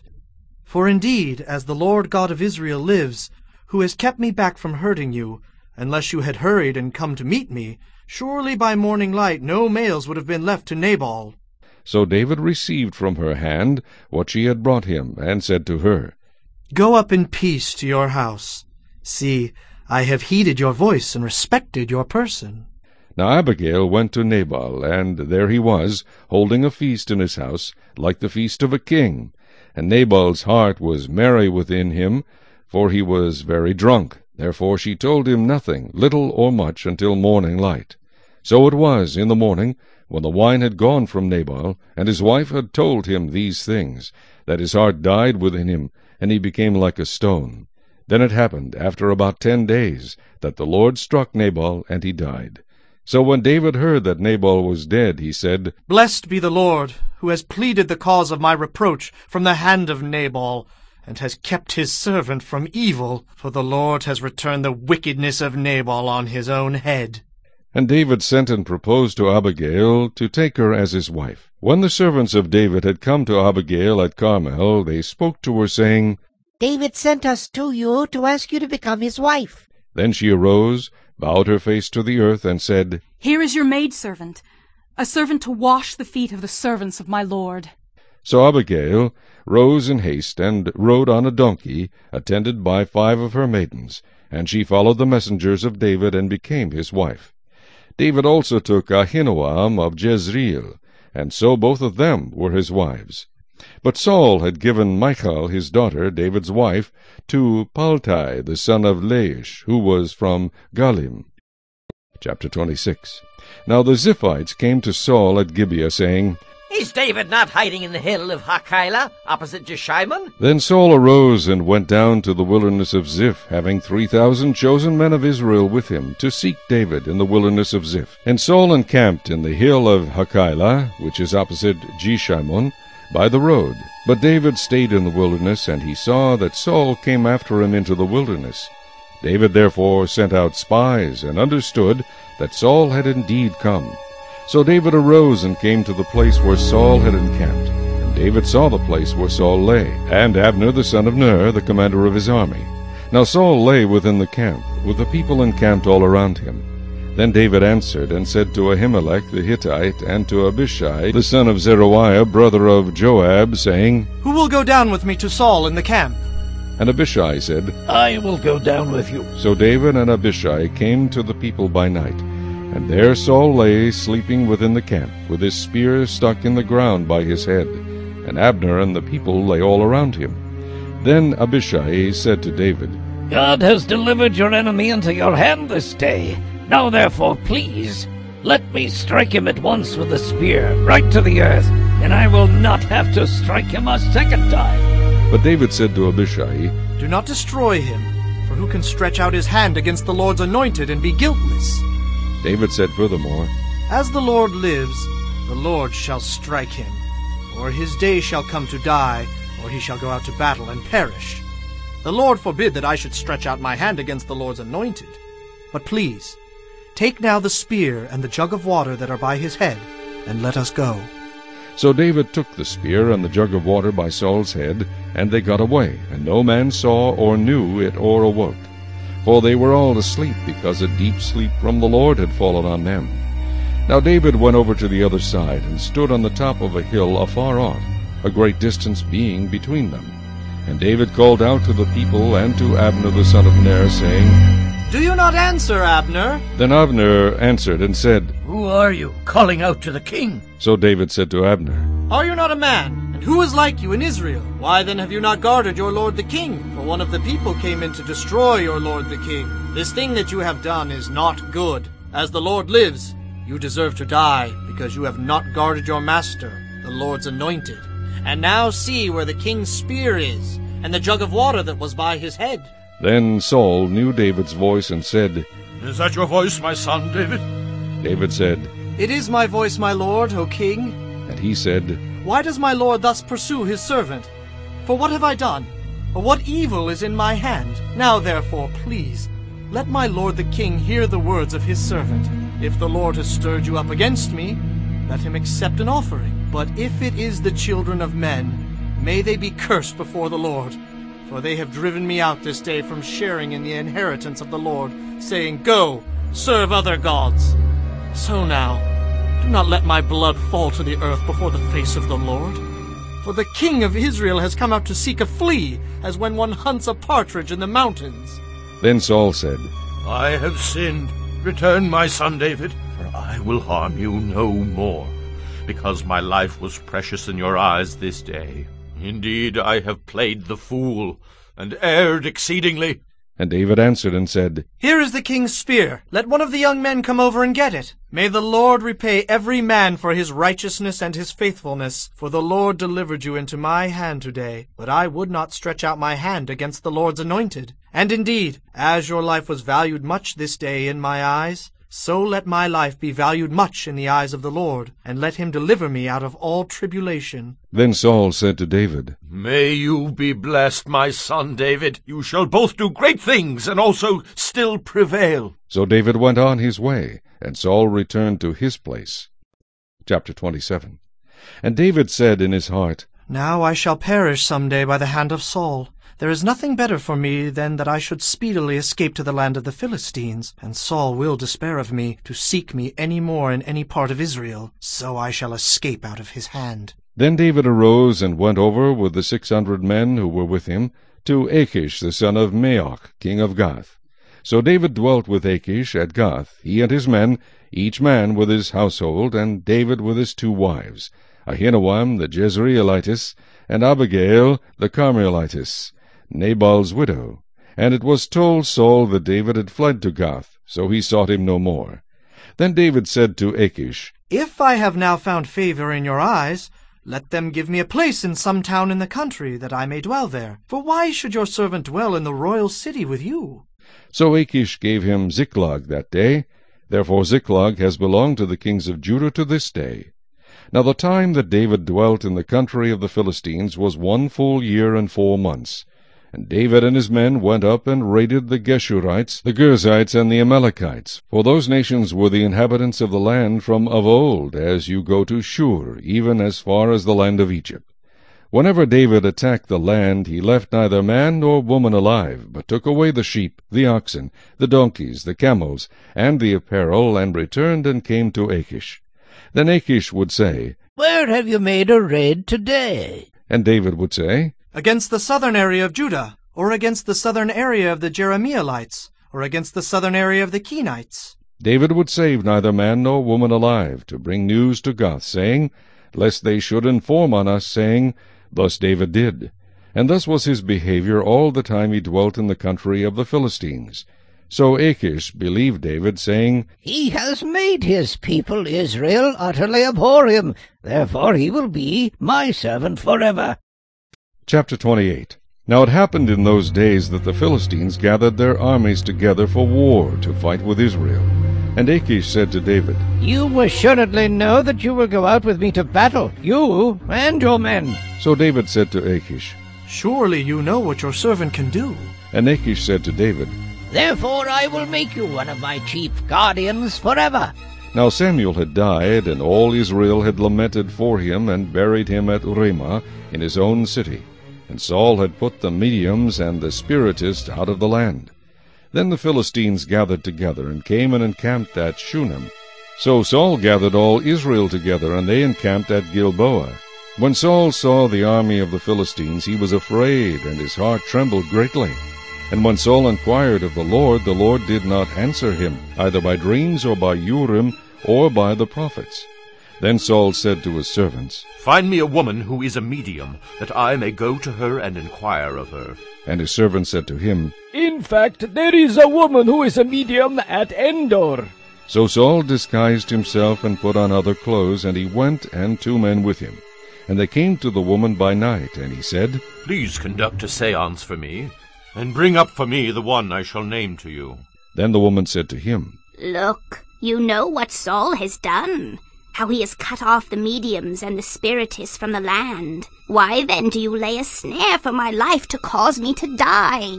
And Saul swore to her by the Lord, saying, As the Lord lives, no punishment shall come upon you for this thing. Then the woman said, Whom shall I bring up for you? And he said, Bring up Samuel for me. When the woman saw Samuel, she cried out with a loud voice. And the woman spoke to Saul, saying, Why have you deceived me? For you are Saul. And the king said to her, Do not be afraid. What did you see? And the woman said to Saul, I saw a spirit ascending out of the earth. So he said to her, What is his form? And she said, An old man is coming up, and he is covered with a mantle. And Saul perceived that it was Samuel, and he stooped with his face to the ground and bowed down. Now Samuel said to Saul, Why have you disturbed me by bringing me up? And Saul answered, I am deeply distressed, for the Philistines make war against me, and God has departed from me, and does not answer me any more, neither by prophets nor by dreams. Therefore I have called you, that you may reveal to me what I should do.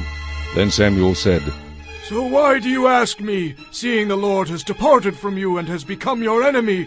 And the Lord has done for himself as he spoke by me. For the Lord has torn the kingdom out of your hand and given it to your neighbor David. Because you did not obey the voice of the Lord, nor execute his fierce wrath upon Amalek. Therefore the Lord has done this thing to you this day. Moreover, the Lord will also deliver Israel with you into the hand of the Philistines. And tomorrow you and your sons will be with me. The Lord will also deliver the army of Israel into the hand of the Philistines. Immediately Saul fell full length on the ground, and was dreadfully afraid, because of the words of Samuel, and there was no strength in him, for he had eaten no food all day or all night. And the woman came to Saul, and saw that he was severely troubled, and said to him, Look, your maidservant has obeyed your voice, and I have put my life in my hands and heeded the words which you spoke to me. Now therefore please heed also the voice of your maidservant, and let me set a piece of bread before you, and eat, that you may have strength when you go on your way. But he refused, and said, I will not eat. So his servants together with the woman urged him, and he heeded their voice. Then he arose from the ground and sat on the bed. Now the woman had a fatted calf in the house, and she hastened to kill it. And she took flour and kneaded it, and baked unleavened bread from it. So she brought it before Saul and his servants, and they ate. Then they rose and went away that night.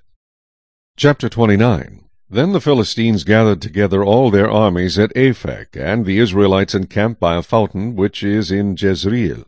And the lords of the Philistines passed in review by hundreds and by thousands, but David and his men passed in review at the rear with Achish. Then the princes of the Philistines said, What are these Hebrews doing here? And Achish said to the princes of the Philistines, Is this not David, the servant of Saul, king of Israel, who has been with me these days, or these years?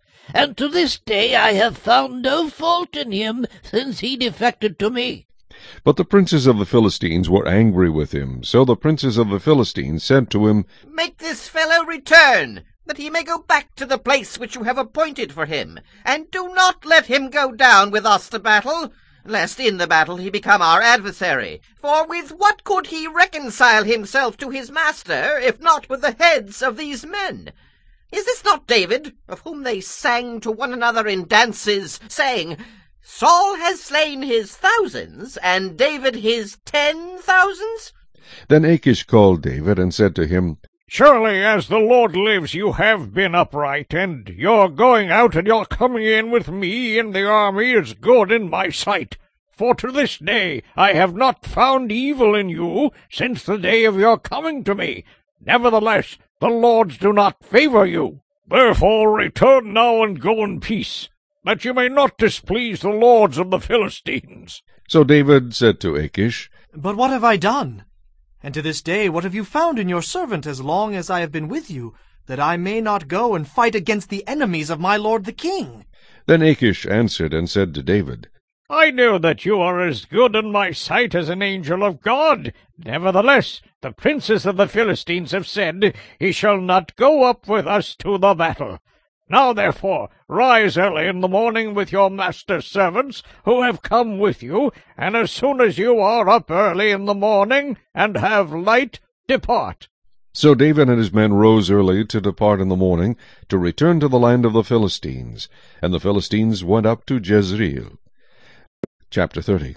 Now it happened, when David and his men came to Ziklag on the 3rd day, that the Amalekites had invaded the south, and Ziklag, attacked Ziklag, and burned it with fire, and had taken captive the women and those who were there, from small to great. They did not kill anyone, but carried them away, and went their way.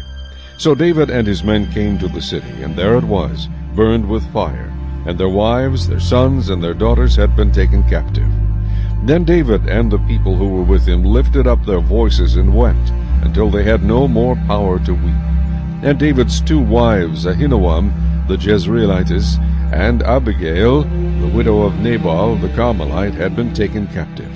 Now David was greatly distressed, for the people spoke of stoning him, because the soul of all the people was grieved, every man for his sons and his daughters. But David strengthened himself in the Lord his God. Then David said to Abiathar the priest, Ahimelech's son, Please bring the ephod here to me. And Abiathar brought the ephod to David. So David inquired of the Lord, saying, Shall I pursue this troop? Shall I overtake them? And he answered him, Pursue, for you shall surely overtake them, and without fail recover all. So David went, he and the 600 men who were with him, and came to the brook Besor, where those stayed who were left behind. But David pursued, he and 400 men, for 200 stayed behind, who were so weary that they could not cross the brook Besor. Then they found an Egyptian in the field, and brought him to David. And they gave him bread, and he ate, and they let him drink water. And they gave him a piece of a cake of figs, and 2 clusters of raisins. So when he had eaten, his strength came back to him, for he had eaten no bread nor drunk water for 3 days and 3 nights. Then David said to him, To whom do you belong, and where are you from? And he said, I am a young man from Egypt, servant of an Amalekite, and my master left me behind, because 3 days ago I fell sick. We made an invasion of the southern area of the Kerethites, in the territory which belongs to Judah, and of the southern area of Caleb, and we burned Ziklag with fire. And David said to him, Can you take me down to this troop? So he said, Swear to me by God that you will neither kill me nor deliver me into the hands of my master, and I will take you down to this troop. And when he had brought him down, there they were, spread out over all the land, eating and drinking and dancing, because of all the great spoil which they had taken from the land of the Philistines and from the land of Judah. Then David attacked them from twilight until the evening of the next day. Not a man of them escaped, except 400 young men who rode on camels and fled. So David recovered all that the Amalekites had carried away, and David rescued his 2 wives. And nothing of theirs was lacking, either small or great, sons or daughters, spoil or anything which they had taken from them. David recovered all. Then David took all the flocks and herds they had driven before those other livestock, and said, This is David's spoil. Now David came to the 200 men who had been so weary that they could not follow David, whom they also had made to stay at the brook Besor. So they went out to meet David, and to meet the people who were with him. And when David came near the people, he greeted them. Then all the wicked and worthless men of those who went with David answered and said, Because they did not go with us, we will not give them any of the spoil that we have recovered, except for every man's wife and children, that they may lead them away and depart. But David said, My brethren, you shall not do so with what the Lord has given us, who has preserved us and delivered into our hand the troop that came against us. For who will heed you in this matter? But as his part is who goes down to the battle, so shall his part be who stays by the supplies. They shall share alike. So it was, from that day forward, He made it a statute and an ordinance for Israel to this day.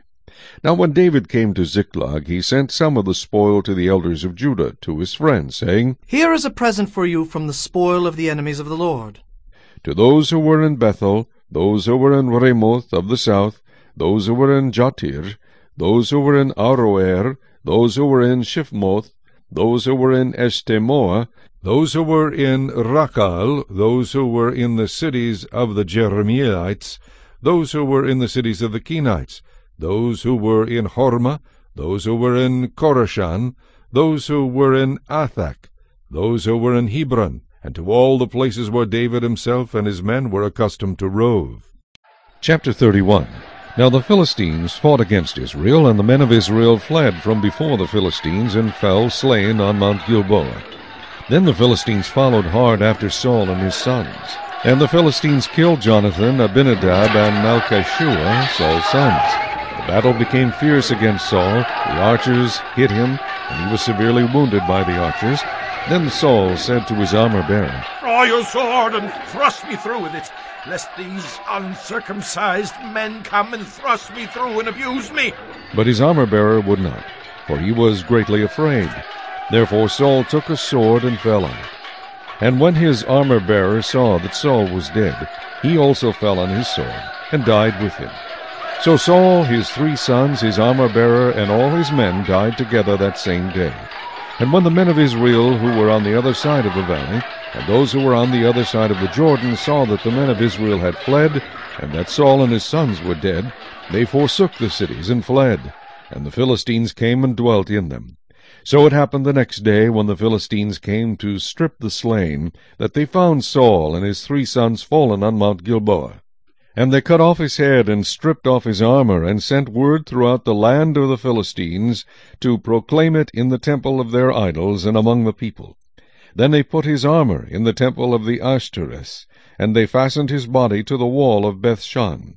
Now when the inhabitants of Jabesh Gilead heard what the Philistines had done to Saul, all the valiant men arose and traveled all night, and took the body of Saul and the bodies of his sons from the wall of Bethshan.